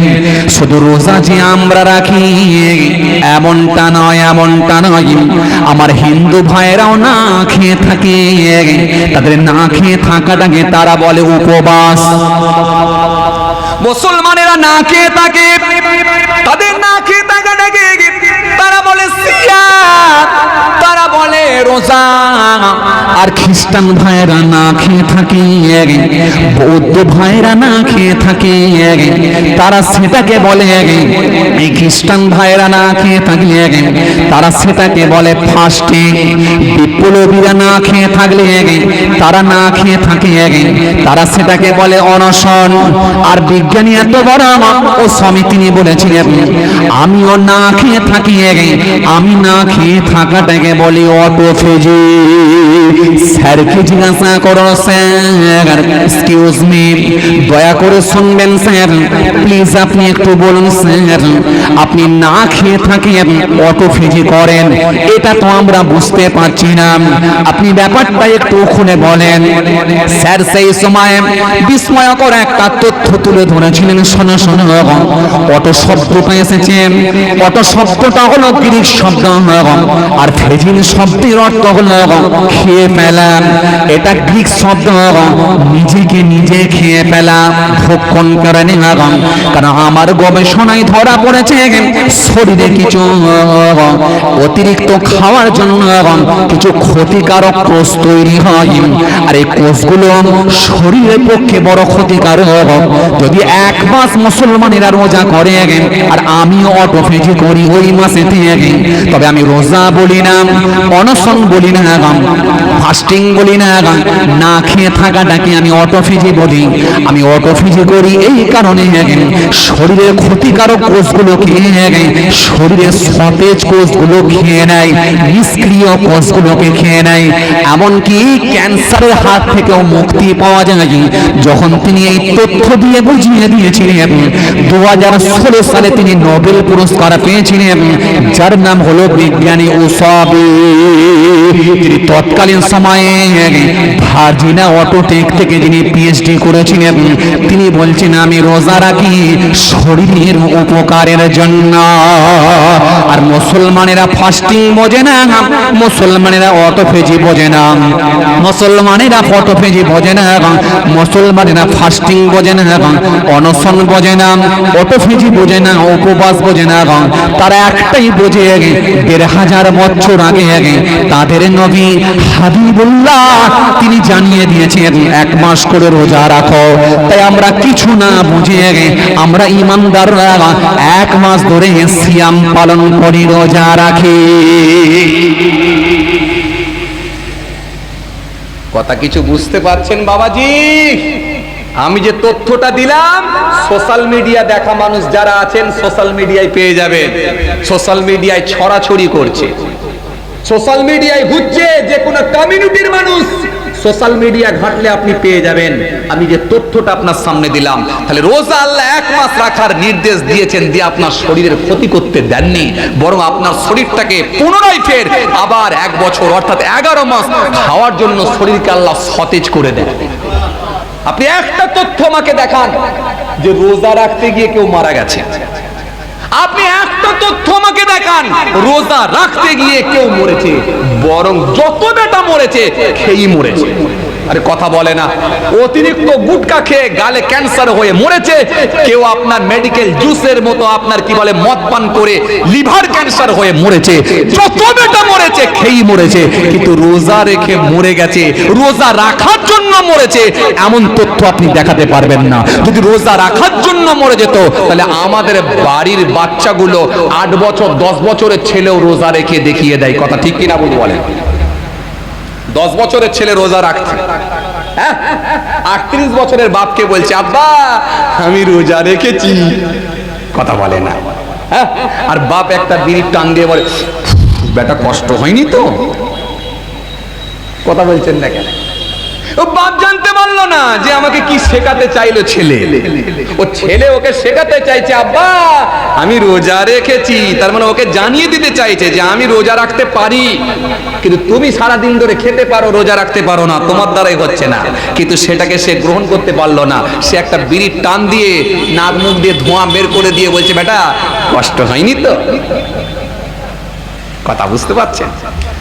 যে রমজান এসেছে রমজান থেকে, রে মিন দোয়াত, যার অর্থ হলো জ্বালিয়ে দেওয়া, পুড়িয়ে দেওয়া, ভস্ম করে দেওয়া। ইমানদার যদি একটা মাস ঠিকঠাক ভাবে রোজা সিয়াম পালন করে, আল্লাহ পাক ইচ্ছা করলে তার পিছন দিকের পুরানো গুনাহগুলোকে মাফ করে দিয়ে আল্লাহ তাকে বেগুনা মাসুম বানিয়ে দেয়, গুনাহগুলোকে সব জ্বালিয়ে দেয়। গোনাগুলোকে আচ্ছা দেন একটু খাই, গোনাগুলোকে সব জ্বালিয়ে দেয়, পুড়িয়ে দেয় এক মাসের ওসিলায়। কথা কিছু বুঝতে পারছেন? বলবেন হুজুর এখন আর কি হবে, যে লোকটা রোজা রাখে না সে বলছে এত ব্যাপার যদি জানতাম না হলে গোটা কতেক রাখতাম। কথা বলে না, গোটা কতেক 30টা যদি নাও পারি রে বাবা, আরে বাবা 5টা তো পারবো, আরে 5টা যদি নাও পারি তো 3টে তো পারবো, প্রথমে একটা, 10-এ একটা, 27-এ না হলে শেষে একটা। কথা বলে না, 3টে মেরেও তো কভার করতাম যদি এত ব্যাপার জানতাম। কথা বলছেন না কেন? এরকম কিছু লোক আছে না? কিন্তু হুজুর আর কি হবে, তো রোজা তো শেষ, কি হবে? আফসোস করা ছাড়া আর কোন রাস্তা না। কালকে যখন ঈদের মাঠে যাবেন না, বুকের ভেতরে দেখবেন একটা ঘরঘরানি শব্দ উঠবে। ডাক্তাররা কানে দেয়, কি দেয় বলেন দেখিনি? টেটেস্কোপ। এই কানে গুঁজে দিয়ে আর বুকে দেখে, কি বলে বলেন দেখিনি? সর্দি আছে, একটা ঘরঘরানি শব্দ উঠছে। এই ঘরঘরানি শব্দ উঠবে বেরোজাদার গুলো যখন ঈদগার মাঠে যাবে। ও আপনি বুঝতে পারবেন না, ওদের মুখগুলো ছোট হয়ে যাবে। একটা ভালো দেখবে ইমানদার লোকের সামনে চাচা, একটা মুরব্বী লোক চাচা, যে জীবনে কোনোদিন এই বয়সে 70 বছর বয়সে এখনো রোজা রেখেছে, এই চাচাটার পাশে যখন একটা বেরোজাদার দাঁড়িয়ে যাবে না, তার বুকের ভেতরে একটা ঘাড়ঘাড়ানি শব্দ উঠবে। এই শব্দটা আপনি বুঝতে পারবেন না, সেই বুঝতে পারবে, সে বুঝতে পারবে একটা ঘাড়ঘাড়ানি শব্দ উঠছে আমার। কেন? আমি তো রোজা রাখি না। আপনি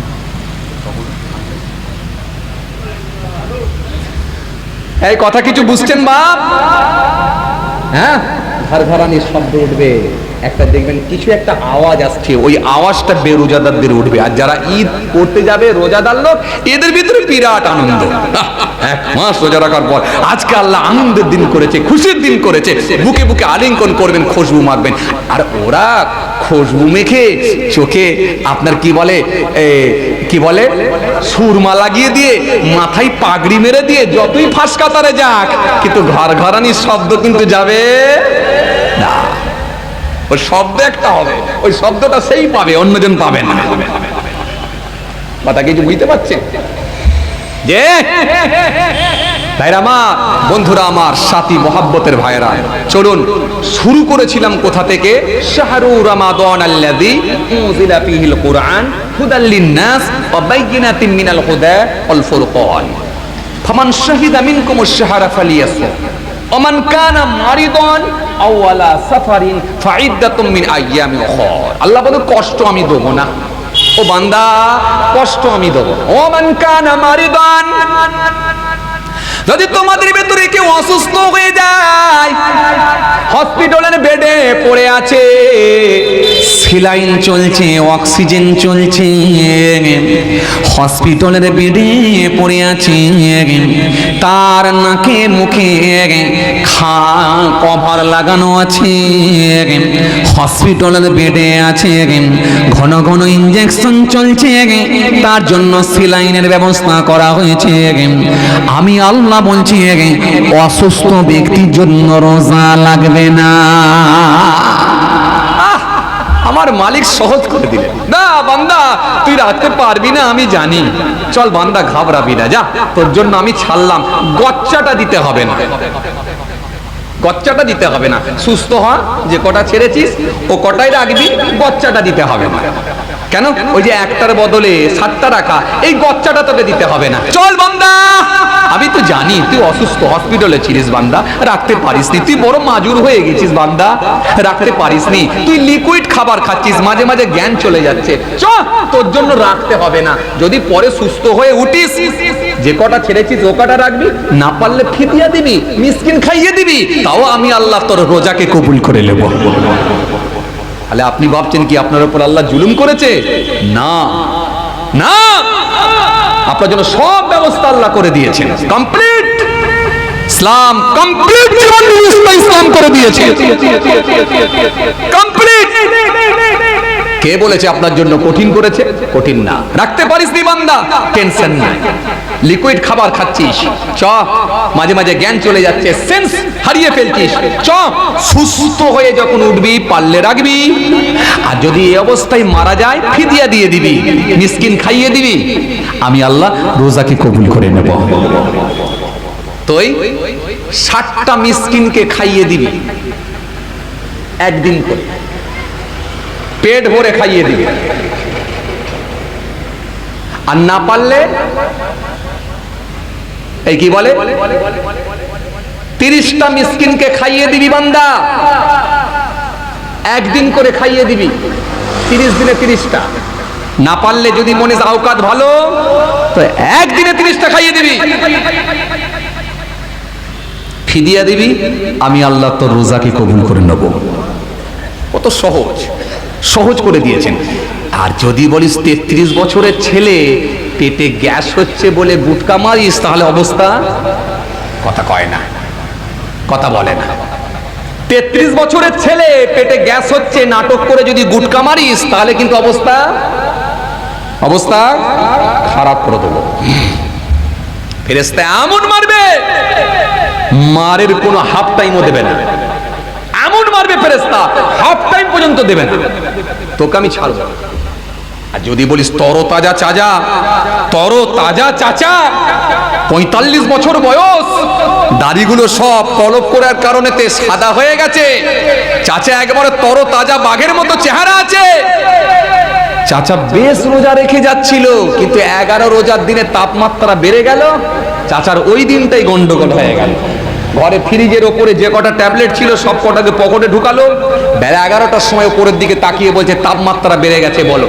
পাড়ার ছেলেগুলোর সামনে গিয়ে পান চিবিয়ে চিবিয়ে খাচ্ছে, কি চাচা রোজা রাখেন না? প্রচুর গ্যাস।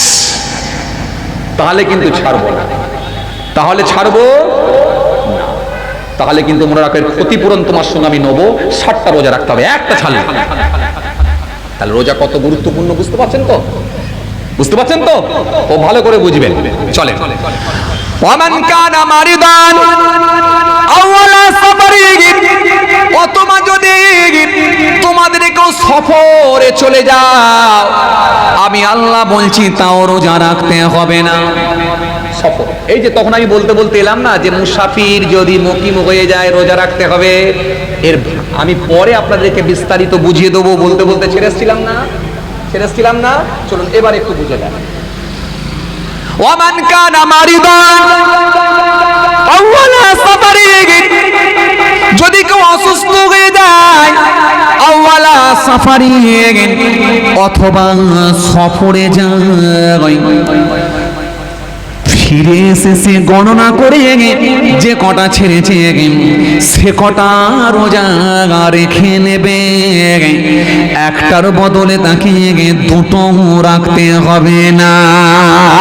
তাহলে অসুস্থতা, সুস্থ হয়ে গেলে অসুস্থ ব্যক্তি রোজা রাখবে, আর যদি কোনো ব্যক্তি যদি মুসাফির হয়ে যায়, সে যদি সফরে চলে যায়, সফর থেকে ফিরে এসে সে রোজা রাখবে, সফরে রোজা রাখতে যদি নাও পারে তার জন্য কোনো চাপ নাই। এবার মুসাফির হবেন কত কিলোমিটার গেলে জানা আছে আপনাদের?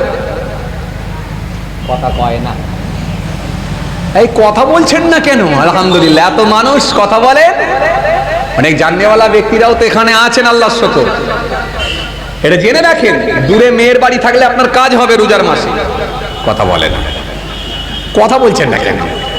দূরে মেয়ের বাড়ি থাকলে কাজ হবে রোজার মাসে, একটু ভালো গিয়ে নাস্তা পানি করবেন। আর যদি কেউ এসে বলে কি রে, হ্যাঁ, জামাইকে যদি বলে কি রে তোর শ্বশুর রোজা রাখে রে, পান খেয়ে ঘুরছে, তখন জামাই বলবে আমার শ্বশুর মুসাফিরে আছে। জেনে রাখেন, তাহলে জামাইয়েরও কাজে লাগবে, বুড়ো চাচা শ্বশুরও কাজে লাগবে। ওই জন্য বলছি জেনে রাখেন। দূরে মেয়ের বাড়ি নেই আপনাদের? কথা বলে না। দূরে মেয়ের বাড়ি আছে তো? হ্যাঁ, রোজার মাসে যেহেতু খেয়ে নেবেন। হুজুর রোজার আগে এসে তো শেখাবেন, এই রোজা চলে যাওয়ার পরে শিখি আর লাভ হবে? কথা বলে না। রোজা চলে যাওয়ার পরে যদি বলেন এর শিখি আর মজা হবে? হুজুর আগে এসে তো বলবেন। হ্যাঁ, কথাটা ঠিক। কি বলবো, আপনারা চাঁদ রাতে জলসার ব্যবস্থা করেছেন, আমাদের লালটু ভাই, আমাদের কি বলে গোরা ভাই, আরো সব ভাইরা আছে, আমি সবার নাম জানিনি, তো আপনারা ব্যবস্থা করেছেন চাঁদ রাতে, তাই চাঁদ রাতে এসে বলছি। আপনারা তো শুরু করতে পারতেন পয়লা রোজার আগের দিন, তাহলে আমি সেদিন এসে বলে দিতাম। যাক চলুন, শুনে রাখেন, আল্লাহ রাজি থাকলে পরের বছরে উপকারে আসতে পারে, যদি আল্লাহ হায়াতে রাখেন। যদি কেউ সফরে যায়,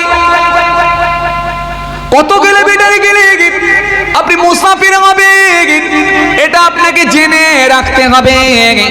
কেন আমরা অনেক মানুষ রোজার মাসেও বিভিন্ন জায়গায় আমাদের যাতায়াত থাকে, আমরা যখন অনেক দূরে চলে যাই, হয়তো অনেকের ধারণা দূরে যাওয়ার পরে ক্লান্ত হয়ে গিয়ে যদি লোকটা খেয়ে দিয়ে ঘুরে বেড়ায় বা রোজা ভেঙে ফেলে বা খেয়ে ঘুরে বেড়ায়, কিছু মানুষ আছে দেখবেন তারা সমালোচনার জায়গায় নিয়ে চলে আসে, তারা মানুষ পেছন থেকে দেখবে লোকটাকে নিয়ে নানা রকম কটু কথা শুরু করে। এই জন্য কোরআন শরীফের মধ্যে আল্লাহ ডাইরেক্ট বললেন, ইয়া আইয়ুহাল্লাযীনা আমানু ইজতানিবু মিনাল কাসীরান মিনাজ যন্নি ইন্না বা'দাজ যন্নি ইসমুন। তোমরা মানুষের পেছনে ধারণা করো না, ধারণা করাটাই হলো গুনার কাজ, পাপের কাজ। আমরা অনেক মানুষ আছে দেখবেন আন্দাজে ধারণা করে কথা বলে গুনাহগার হয়ে যায়, অথচ লোকটার মুখে দাঁড়িয়ে আছে, লোকটার মাথায় টুপি আছে, লোকটার গায়ে জুব্বা আছে, 5 ওয়াক্ত নামাজি, কিন্তু মাচায় বসে খালি লোকের পেছনে আন্দাজে কথা বলে বলে ধারণা করে করি লোকটা গুনাহগার হয়ে গেল। এই লোক আছে না নাই? কথা বলেন, আছে না নাই? এটা একটা মারাত্মক গুনাহ। খবরদার আন্দাজে কোনো কথা বলতে যাবেন না, আন্দাজে কথা বলাটাই হলো গুনার কাজ, পাপের কাজ। আমাদের সমাজে কিছু মানুষ আছে না, আরে কথা বলছেন না কেন, আছে না? আছে না? আরে জি ইমাম সাহেব, এই কি বলে ঈদের আগের দিনে একটু চুলদাড়িটা শেভ করতে গেছে, চুলদাড়িটা একটু শেভ করতে গেছে ঈদের আগের দিনে, শেষ রোজায় একটু চুলদাড়িটা শেভ করতে গেছে। এখন যে সেলুনের দোকানে গেছে ওই পাশেতেই দেখা যাচ্ছে একটা লটারির দোকান। এখন ইমাম সাহেব যখন রাস্তা টপকে যখন ওপারে গিয়ে সেলুনের দোকানের দিকে মুখ নিয়েছে, তখন 3টে ছেলে 4 দোকানে বসে বসে বলছে, দেখছিস হুজুর আমার জ্ঞান দেয়, ওই দেখ কোথায় ঢুকছে, দেখ। আছে না? কথা বলছে না? আছে না? এই যে এটা হলো আন্দাজে কথা, এটা হলো ধারণা করে কথা। এই ধারণা করে কথা যেন খবরদার বলতে যাবেন না, বলতে যাবেন না। আপনি আপনার একটা আত্মীয় রিলেটিভ কলকাতায় নার্সিংহোমে ভর্তি আছে কি হসপিটালে ভর্তি আছে, আল্লাহ না করে, আমি দোয়া করছি আল্লাহ না করে, তো ভর্তি আছে, আপনি সেখানে এই রোজার মাসে কষ্ট করে সারা দিনটা ওখানে কাটিয়ে বিকাল টাইমে বাড়ি ফিরছেন, জ্বলে পুড়ে একেবারে মুখটা লাল হয়ে গেছে রোদ্রের তাপে, যখন হাতে ব্যাগটা নিয়ে ঘরে ঢুকছেন, হ্যাঁ তখন প্রতিবেশী 3টে ছেলে মাচায় বসে বসে বলছে, দেখছিস হ্যাঁ ঈদের আগের দিনে চলে এলো, ভালোই টাকা কামিয়ে নিয়ে চলে এলো, বলে না ভালোই টাকা কামিয়ে চলে এলো, কলকাতা থেকে ফিরছে মানে এখন তো পকেট মোটা। অথচ আপনার আত্মীয় ভর্তি আছে হসপিটালে, আপনি দেখে ফিরছেন, বরং হসপিটাল থেকে ফিরছেন জ্বলে পুড়ে অস্থির হয়ে যাচ্ছেন, পকেটে টাকা ঢোকানো তো দূরের কথা, বরং পকেটের টাকা খরচ হয়ে গেছে। এখানে 3টে ছেলে আন্দাজে বললো, হসপিটাল হল থেকে ফিরছে এটা না জানতে পেরে আন্দাজে বলে দিল, দেখছিস হ্যাঁ কাজের জায়গা থেকে অর্থাৎ কলকাতা থেকে ফিরলো, পকেট মোটা করে নিয়ে ফিরেছে, মানে পকেটে ভালোই টাকা আছে, বলে ফেলেন। বলে পারে না, এগুলো হলো আন্দাজে কথা। কিন্তু আল্লাহু আলাম, আল্লাহর উপর আপনাকে ছেড়ে দিতে হবে, আন্দাজে যেন খবরদার কোনো কথা বলতে যাবেন না। যে কথাটাই এসে আপনাকে বলুক, আপনি বলেন ভাই আমি তো দেখিনি, জানিস অমুক বাড়ি করছে রে, কোথায় তো টাকা পেলো বল দেখিনি, দেখ সোনার দোকানে কাজ করতো কি করেছে দেখ। না ভাই আমি দেখিনি, সে সোনা চুরি করেছে কি সত্যিকারে রোজগার করে ইনকাম করেছে বা ইনকাম করেছে, সে মেহনত করে ইনকাম করেছে, এটা তো আমি চোখে দেখিনি, আমি ভাই আন্দাজে কমেন্ট করতে পারবো না, এটা বলে দেন। আর নাহলে বলে আল্লাহ জানে। আন্দাজে যদি কথা বলেন এটাই হবে আপনার জন্য বড় মাপের গুনাহ, কাবিরা গুনাহ। ইয়া আইয়ুহাল্লাযীনা আমানু ইজতানিবু কাসীরান মিনাজ যন্নি ইন্না বা'দা যন্নি ইসমুন। চলুন ভাইরা আমার, বন্ধুরা আমার, সাথী মহব্বতের ভাইরা, কোন জায়গা থেকে ফিরে এলাম জানো, কোন জায়গায় বলতে বলতে চলে এলাম জানো, সফর। হ্যাঁ সফর নিয়ে বলতে আমি এতদূর চলে এলাম। সফর, তাহলে আপনি সফরে গেলেন, এই যে আপনি সফরে চলে গেলেন, সফরে আপনি গেছেন কত কিলোমিটার, কত মাইল গেলে আপনি মুসাফির হবেন, মুসাফির বলে আপনি গণ্য হবেন। কিতাবের মধ্যে পাওয়া যায় 48 মাইলের কথা বলা হয়েছে। হিসাব করে যদি দেখা যায় ওটা 78 থেকে 80 কিলোমিটার কাছাকাছি। যে রাস্তাটা আপনি অতিক্রম করলে আপনি আল্লাহর খাতায় মুসাফির হিসাবে গণ্য হয়ে যাবে, আপনি মুসাফির হিসাবে গণ্য হয়ে যাবেন। 78 থেকে 80 কিলোমিটার কি 82 কিলোমিটার রাস্তা যখন অতিক্রম করবেন তখন আল্লাহর খাতায় আপনি কিন্তু মুসাফির হিসাবে গণ্য হবেন। তখন আপনার জন্য আলাদা মাসলা এসে যাবে। কেমন? রমজান মাস চলছে, যদি আপনি মনে করেন রোজা রাখতে পারবো না, শরীরটা একটু টায়ার্ড আছে, শরীরটা একটু ক্লান্ত আছে, রোজা রাখতে পারবো না, তখন আপনার জন্য রোজা ছাড়ার অনুমতি রয়েছে। আপনার জোহরের 4 রাকাত ফরজ নামাজটা আপনার জন্য 2 রাকাত হয়ে যাবে, কসরের নামাজ আপনি পড়বেন। আপনার জন্য আসরের 4 রাকাত ফরজ নামাজটা আপনার জন্য কসর হয়ে যাবে, তখন আপনি 2 রাকাত কসরের নামাজ আদায় করবে। এখন 4 রাকাত যদি জোহরটা না হলে 2 রাকাত পড়ে নিলাম, আসরের 4 রাকাত না হলে 2 রাকাত পড়লাম, কিন্তু মাগরিবের তো 3 রাকাত, এখন অর্ধেক কি করে হবে? কথা বলেন। 1.5 রাকাত নামাজ কোনোদিন পড়েছেন আপনারা? এই কথা বলেননি কেন? 1.5 রাকাত নামাজ পড়েছেন, 2 রাকাত পড়েছেন না?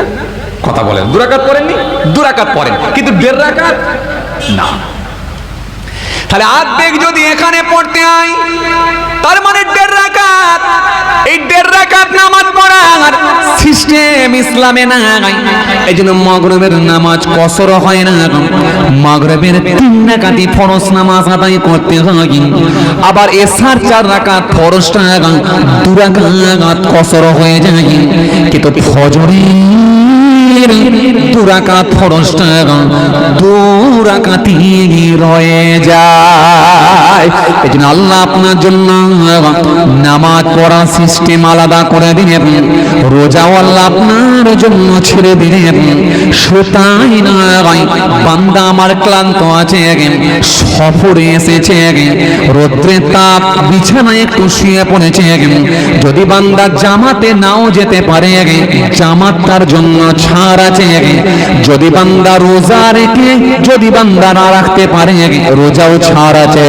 যদি বান্দা জুমার নামাজে যদি না যেতে পারে জুমার নামাজটাও তার জন্য ছাড় আছে। কত ফেসিলিটি বুঝতে পারছেন? হ্যাঁ, এত ফেসিলিটি কে আপনাকে দেবে? এরপরও আপনি বলবেন আল্লাহ আমাকে ভালোবাসে না। এরপরেও কি আপনি বলতে পারেন যে আল্লাহ আমার জন্য ভাবে না? আরে বাবা, আপনি আপনার জন্য কি ভেবেছেন? আপনি আপনার পরিবারের জন্য কি ভেবেছেন? আপনার থেকে আমার আল্লাহ আপনাকে নিয়ে অনেক বেশি ভেবে আছেন, আপনার পরিবারকে নিয়ে অনেক বেশি ভেবে আছেন। আপনি কি ভাববেন নিজেকে নিয়ে? 3 পয়সার মানুষ আপনি, আমি কি ভাববো 3 পয়সার মানুষ নিজেকে নিয়ে? যিনি ভাবার তিনি ভাবছেন আমার বান্দাকে কি করে আরাম দেওয়া যায়, আমার বান্দাকে কি করে জান্নাত দেওয়া যায়, আমার বান্দাকে কি করে আমি আল্লাহ তাকে খুশি করা যায়, আমার বান্দাকে কেমন করে আমি আল্লাহ পুরস্কৃত করব, সেই আবার তিনি ভেবে আছেন। কথা কিছু বুঝতে পারছেন বাপ? চলো এইবার একটা আপনাদের সামনে মাসলা বলি। কত কিলোমিটার গেলে, কত মাইল গেলে এটা আমরা বুঝে গেছি, এবার কত দিন থাকলে হব, এইটা একটা ব্যাপার আছে, একটু বুঝে রাখেন, আপনাদের উপকারে আসবে। এখন মনে করুন সাপোজ মনে করুন আপনার মেয়ে জামাই হায়দ্রাবাদে থাকে। মেয়ে জামাই কথা বলে না, আপনার মেয়ে জামাই কোথায় থাকে? হায়দ্রাবাদে থাকে। এখন আপনার মেয়ে জামাই যখন হায়দ্রাবাদে থাকে, এখন আপনি রোজার মাসে শখ করে একটু জামাই বাড়ি বেড়াতে গেছেন কি মেয়ের বাড়ি বেড়াতে গেছেন। এখন মেয়ের বাড়ি যখন বেড়াতে গেছেন, হায়দ্রাবাদে গেলেন, এতটা ট্রেন সফর করে গেলেন, 100% আপনি মুসাফির। কথা বলে না, 100% মুসাফির। যেহেতু আপনাকে বললাম 80 কিলোমিটার, 48 মাইল 80 কিলোমিটার, তাহলে এখানে তো 80 কিলোমিটার কি কয়েক হাজার কিলোমিটার পার করেছেন, মানে 100% আপনি মুসাফির। চাচা খুব ভালো করে বুঝে রাখেন, উপকারে আসবে চাচা, খুব ভালো করে বুঝে রাখেন, মুসাফির হয়ে গেল। এখন মুসাফির হয়ে যাবার পরে আপনি ওই মেয়ের জামাইয়ের বাড়িতে গিয়ে কতদিন থাকলে মুসাফির হবে? মনে রাখবেন, প্রথম নিয়ত আপনাকে করতে হবে আমি 15 দিনের কম থাকবো। 15 দিনের যদি কম থাকা হয় তাহলে মুসাফির হিসাবে গণ্য হবে, আর 15 দিনের যদি বেশি থাকার নিয়ত থাকে তাহলে মুকিম হয়ে যাবে।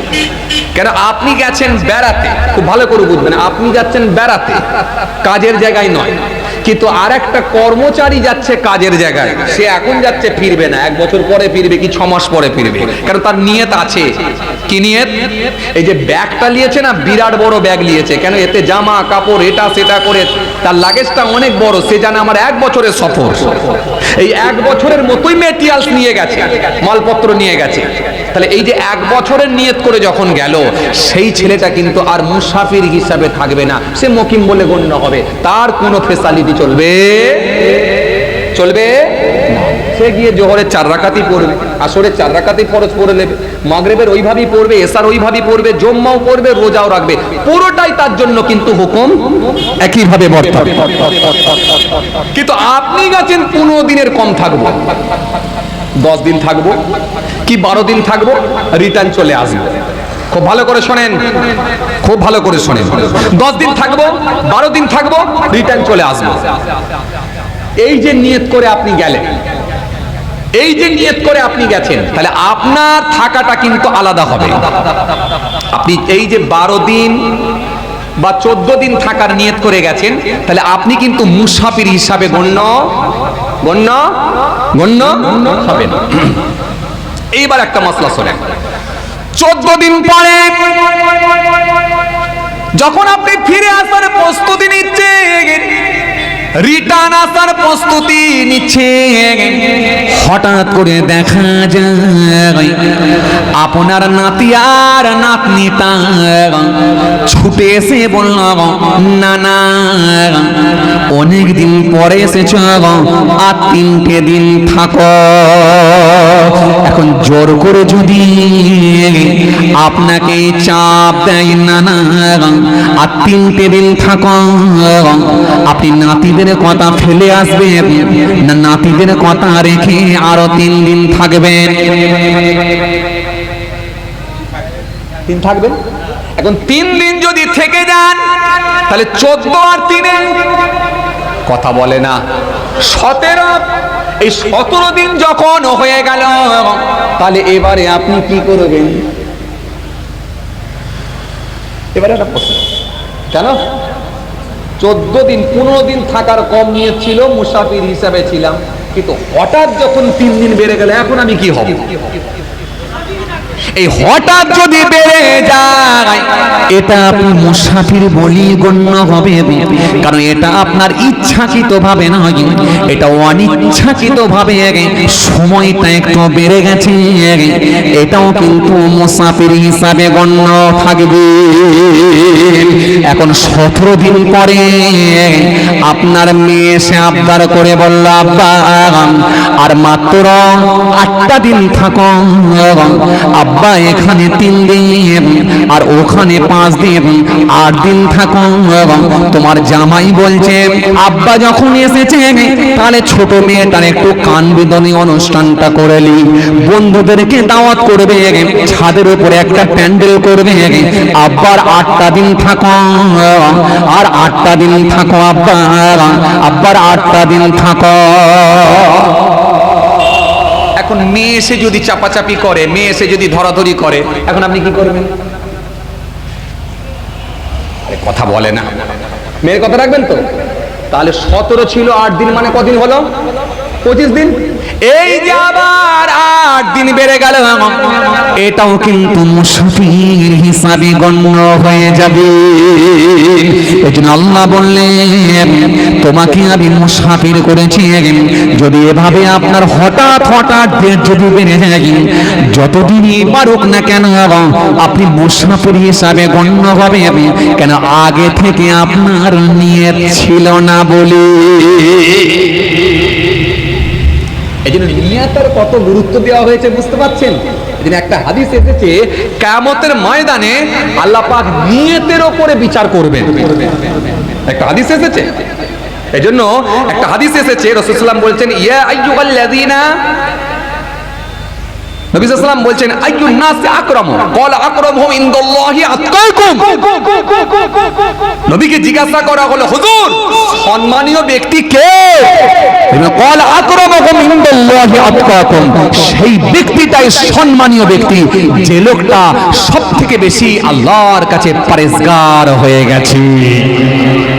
পরহেজগার, এই যে রোজা এমন একটা মাস মানুষকে পরহেজগার বানিয়ে দেয়, খোদাবিরও বানিয়ে দেয়। কোরআন শরীফের মধ্যে আল্লাহ রাব্বুল আলামিন বললেন লাআল্লাকুম তাত্তাকুন, যাতে করে তোমরা মুত্তাকি হতে পারো, পরহেজগার হতে পারো, খোদাভীরু হতে পারো। খোদাভীরু বানানোর জন্যই আমি আল্লাহ তোমাকে, আমি আল্লাহ খুশি হয়ে গিয়ে খোদাভীরু বানানোর জন্য এই একটা রমজান মাস তোমার জন্য করে দিয়েছি। কথা কিছু বুঝে আসছে? কিতাবের মধ্যে এসেছে, আমার বলতে বলতে মনে পড়ে যাচ্ছে, মানুষ যদি, প্রত্যেকটা মানুষ যদি মওতের টাইম, ডেট, তারিখ যদি জেনে যেত, সে লোকটা কিন্তু অনেক বেশি পরহেজগার হয়ে যেত, হতো না? কিতাবের মধ্যে পড়ছিলাম পরহেজগার হয়ে যেত যদি তার মওতটা সে যদি জানতে পারতো। আজকে মওত জানতে পারিনি বলি আজকে এত বড়, এত বাড়াবাড়ি, এত হুড়োহুড়ি, এত মেরে নেওয়া, এত কেড়ে নেওয়া, এত হিংসাহিংসি, এত প্রতিহিংসা, খালি মওতকে মানুষ জানতে পারেনি বলে। মওতকে মানুষ জানতে পারেনি যে কবে তার মওত হবে, এটা কিন্তু কেউ বলতে পারেনি। এই জন্য কোরআন স্পষ্ট ঘোষণা দিয়েছে ইযা জাআ আজালুহুম লা ইস্তাখিরুনা সাআতাও ওয়া লা ইস্তাকদিমুন, মৃত্যুর যে সময় নির্ধারণ করে দেয়া হয়েছে 1 মিনিট আগেও হবে না, পরেও হবে না, জাস্ট টাইমে তোমাদেরকে মৃত্যুবরণ করতে হবে। আসছে? আচ্ছা মাশাআল্লাহ। যাই হোক, তাহলে আমি আর সময় লম্বা করব না। আল্লাহ যদি ফের কোনো সুযোগ দেয় ইনশাআল্লাহ আলোচনা হবে। হুজুর কেবলা তিনি তাফসীর নিয়ে আসছেন। তবে বাবাজি, আমার ভাইরা, হুজুর কেবলা না আসা পর্যন্ত যে কথা আপনাদের বোঝাতে চাইছিলাম, মওতের যদি মানুষ ডেট তারিখ জেনে যেত, তাহলে বান্দার আল্লাহর দরবারে বান্দা কিন্তু আরো স্বচ্ছ হয়ে যেতে পারত। আজকে বান্দা মনে করে আমার অনেক দিন বাঁচবো, কারোর বয়স 33 বছর, সে ভাবছে এখন অনেক দিন আছে, কারোর বয়স 50 বছর, সে ভাবছে এখন অনেক দিন আছে, কারণ তারই পদ্মাদো বেঁচে ছিল 88 বছর, তারই নানা বেঁচে ছিল 82 বছর, এই জন্য খুব লম্বা লম্বা বয়স পাবো, এই আশাটা কিন্তু আমরা করে থাকি। কিন্তু ফিলিস্তিনের মুসলমানগুলো এখন বর্তমানে যেভাবে জীবনযাপন করছে, তারা কিন্তু মওতকে অনেক কাছে মনে করে নিয়েছে। আপনি অবাক হয়ে যাবেন। সোশ্যাল মিডিয়ায় দেখছিলাম ফিলিস্তিনের এক মহিলা, তিনি বলছেন, বোরখা পরিহিতা এক মহিলা, তিনি বলছেন আমরা সব সময় এখন বোরখা পরি কাটিয়ে দিচ্ছি, কারণ জানি না কোন সময় আমার মওতটা হয়ে যাবে, কারণ যখন হব অন্তত মওতটা হোক, অন্তত ইজ্জতের সঙ্গে হোক, মওতটা অন্তত পর্দার মধ্য দিয়ে হোক। এই পর্দার মধ্য দিয়ে হওয়ার কারণেতে, পর্দার মধ্য দিয়ে মৃত্যু হওয়ার জন্য সর্বসময় বোরখা পরে তারা কাটাচ্ছে। আপনি অবাক হয়ে যাবেন। আমি সোশ্যাল মিডিয়ায় দেখছিলাম এক যুবক ছেলে কার্নিশে বসে বসে কোরআন শরীফ তেলাওয়াত করছেন আর বারে বারে বলছেন কুল্লু নাফসিন যায়িকাতুল মাউত, কারণ মৃত্যুকে তারা অনেক কাছে মনে করে নিয়েছে, অনেক কাছে মনে করে নিয়েছে। এটা আমাদের প্রত্যেকের উচিত, মৃত্যুকে কাছে মনে করা, মৃত্যুকে নিকটে মনে করা। মৃত্যুকে নিকটে কাছে মনে করতে পারলে আমরা কিন্তু আল্লাহর দিকে ধাবিত হতে পারবো, আমরা শরীয়তের দিকে অগ্রসর হতে পারবো, দ্বীনের দিকে আমরা ধাবিত হতে পারবো যদি মৃত্যুকে কাছে মনে করতাম। খলিফা হারুন রশিদের নাম শুনেছেন আপনারা? বাগদাদের মানুষ ছিলেন খলিফা হারুন রশিদ। তিনি বাগদাদের একজন বিখ্যাত ব্যক্তি। খলিফা হারুন রশিদ বাগদাদের মানুষ ছিলেন। জি, খলিফা হারুন রশিদ বিখ্যাত একজন ব্যক্তি। বেরামা, সেই পিরিয়ডের কথা বলছি, সেই সময়কার কথা বলছি। খলিফা হারুন রশিদের সময় একজন ধনী ব্যবসায়ী, তিনি কিছু তার ব্যবসায়ী কারণেতে একবার সফরে রওনা দিলেন। সফরে যখন তিনি যাবেন বলে রওনা দিয়েছেন, বেরিয়ে পড়েছেন, সফরে যাচ্ছেন। সফরে যাওয়ার সময় যখন বেরোনোর জন্য তিনি রেডি হয়ে গেছেন, তার একটি মেয়ে, দুইটা সন্তান আর একটি মেয়ে, একমাত্র মেয়ে সেই সময় ওই ধনী ব্যবসায়ীটিকে বলেছিল, আব্বা সফরে তো চলে যাচ্ছ, অনেকদিন পরে আসবে, তবে আমি কিছু তোমাকে সুস্বাদু খাজুর দিচ্ছি, খেজুর। এই খেজুরগুলো রাস্তায় প্রয়োজন পড়লে তুমি একটু খেও। আমরা এখন রোজার মাসে সারা মাস দেখেন রোজা রেখেছি, আমরা খাজুর খেয়ে স্টার্ট করেছি অনেকে, তাই না? খাজুর এক মাসই কম বেশি আমাদের ইফতারে খাজুর কিন্তু ছিল, খাজুর মাস্ট। আবু দাউদ শরীফের হাদিসের মধ্যে এসেছে, আল্লাহ রাসূল সাল্লাল্লাহু আলাইহি ওয়াসাল্লাম বলেন, খাজুর হলো মুসলমানদের ন্যায়। মুসলমানরা যেমন বরকতপূর্ণ, খাজুরও হলো বরকতপূর্ণ। এজন্য খাজুর প্রত্যেকটা ঋতুতে খাওয়া যায়। শীতকালে খেতে পারবেন, গ্রীষ্মকালে খেতে পারবেন, বর্ষাকালে খেতে পারবেন, যে কোনো ঋতুতে আপনি খাজুর খেতে পারবেন। আর খাজুর যদি খান, এর উপকারিতা অনেক বেশি, এই জন্য খাজুর খাওয়ার তাগিদ রাসূল সাল্লাল্লাহু আলাইহি ওয়াসাল্লাম দিলেন। আজকে স্বাস্থ্যবিজ্ঞান সেটাকে নিয়ে গবেষণা করলো যে খাজুর খাওয়ার প্রতি এত তাগিদ কেন দিলেন। আজকে স্বাস্থ্যবিজ্ঞান সেটাকে নিয়ে গবেষণা করে বললেন, মুহাম্মদ সাল্লাল্লাহু আলাইহি ওয়াসাল্লাম বলেছে, এর মধ্যে কিছু না কিছু তো কারণ থাকবেই। আজকে স্বাস্থ্যবিজ্ঞান সেটাকে নিয়ে গবেষণা করে ফাইনাল তথ্য দিচ্ছেন যে খাজুর খাও, কারণ এর মধ্যে আছে ক্যালসিয়াম, এর মধ্যে আছে ম্যাগনেসিয়াম, এর মধ্যে আছে পটাশিয়াম, এর মধ্যে আছে ভিটামিন এ, ভিটামিন সি, যা রক্ত চলাচলে সহায়তা করে, হৃৎপিণ্ডকে ঠিক রাখে, রক্ত চলাচলে সহায়তা করে, লিভারকে স্ট্রং রাখে, হার্টকে ঠিক রাখে। এজন্য খাজুর প্রচুর উপকার, যা আপনার রক্ত চলাচলে সহায়তা করে, প্রেসারকে আপনার কন্ট্রোলে রাখে। এজন্য খাজুরের মধ্যে অনেক উপকারিতা রয়েছে। এজন্য খাজুর হলো মরুভূমির গ্লুকোজ। এজন্য খাজুর খাও। আজকে স্বাস্থ্য বিজ্ঞান বলছে খাজুর খাও, আর নবী মুহাম্মদ সাল্লাল্লাহু আলাইহি ওয়াসাল্লাম 1500 বছর আগে বললেন, এই আমার সাহাবীরা, এই আমার উম্মতেরা, তোমরা অন্তত দুটো করে খাজুর খাও, অভ্যাস করে ফেলো। তৎক্ষণাৎ আপনার ক্ষমতা ফিরে আসবে, আপনি তৎক্ষণাৎ চাঙ্গা হয়ে যাবেন যদি দুটো করে খাজুর খেতে পারেন। কথা বুঝে আসছে? এই জন্য খাজুরের উপকারিতা অনেক বেশি। তো যাই হোক, সেই হারুন রশিদ যে কথা আপনাদের বলছিলাম, এই ধনী ব্যবসায়ীটিকে তার একমাত্র মেয়ে, এই মেয়েটি বলল, আব্বা রাস্তায় যাবার পথে যদি তোমার একটু মনে পড়ে, তুমি খাজুরগুলো খেও, খাজুরের খুব সুস্বাদু খাজুর তোমাকে দিয়েছি, এর মধ্যে অনেক উপকার রয়েছে, তুমি খেও। পথে যাবে, ক্লান্ত হয়ে যাবে, খাজুর খাও। তখন ধনী লোকটি তার মেয়ের কথা শুনে খাজুরটা নিলেন। খাজুরটা নিয়ে একেবারে লাগেজের মধ্যে ব্যাগের মধ্যে নিয়ে রওনা দিলেন। 8 দিনের সফর। হে তরুণিয়া নওজওয়ান জামাকেরা, क्या मैं बुरे प्यारे रागा बाबा सुने के देगे কেতাবের মধ্যে পাওয়া যায় ওই ধনী ব্যক্তিটি কাফেলার সাথে করে নিয়ে গেলেন।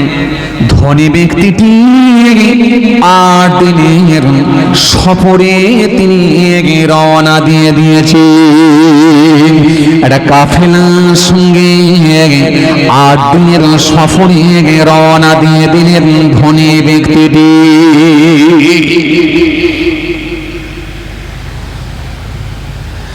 2 দিন সফর করার পর 2 দিন যাওয়ার পরে ওই ধনী ব্যক্তিটি সৎ ব্যবসায়ীটি এত বড় একজন সৎ ব্যক্তি ছিলেন।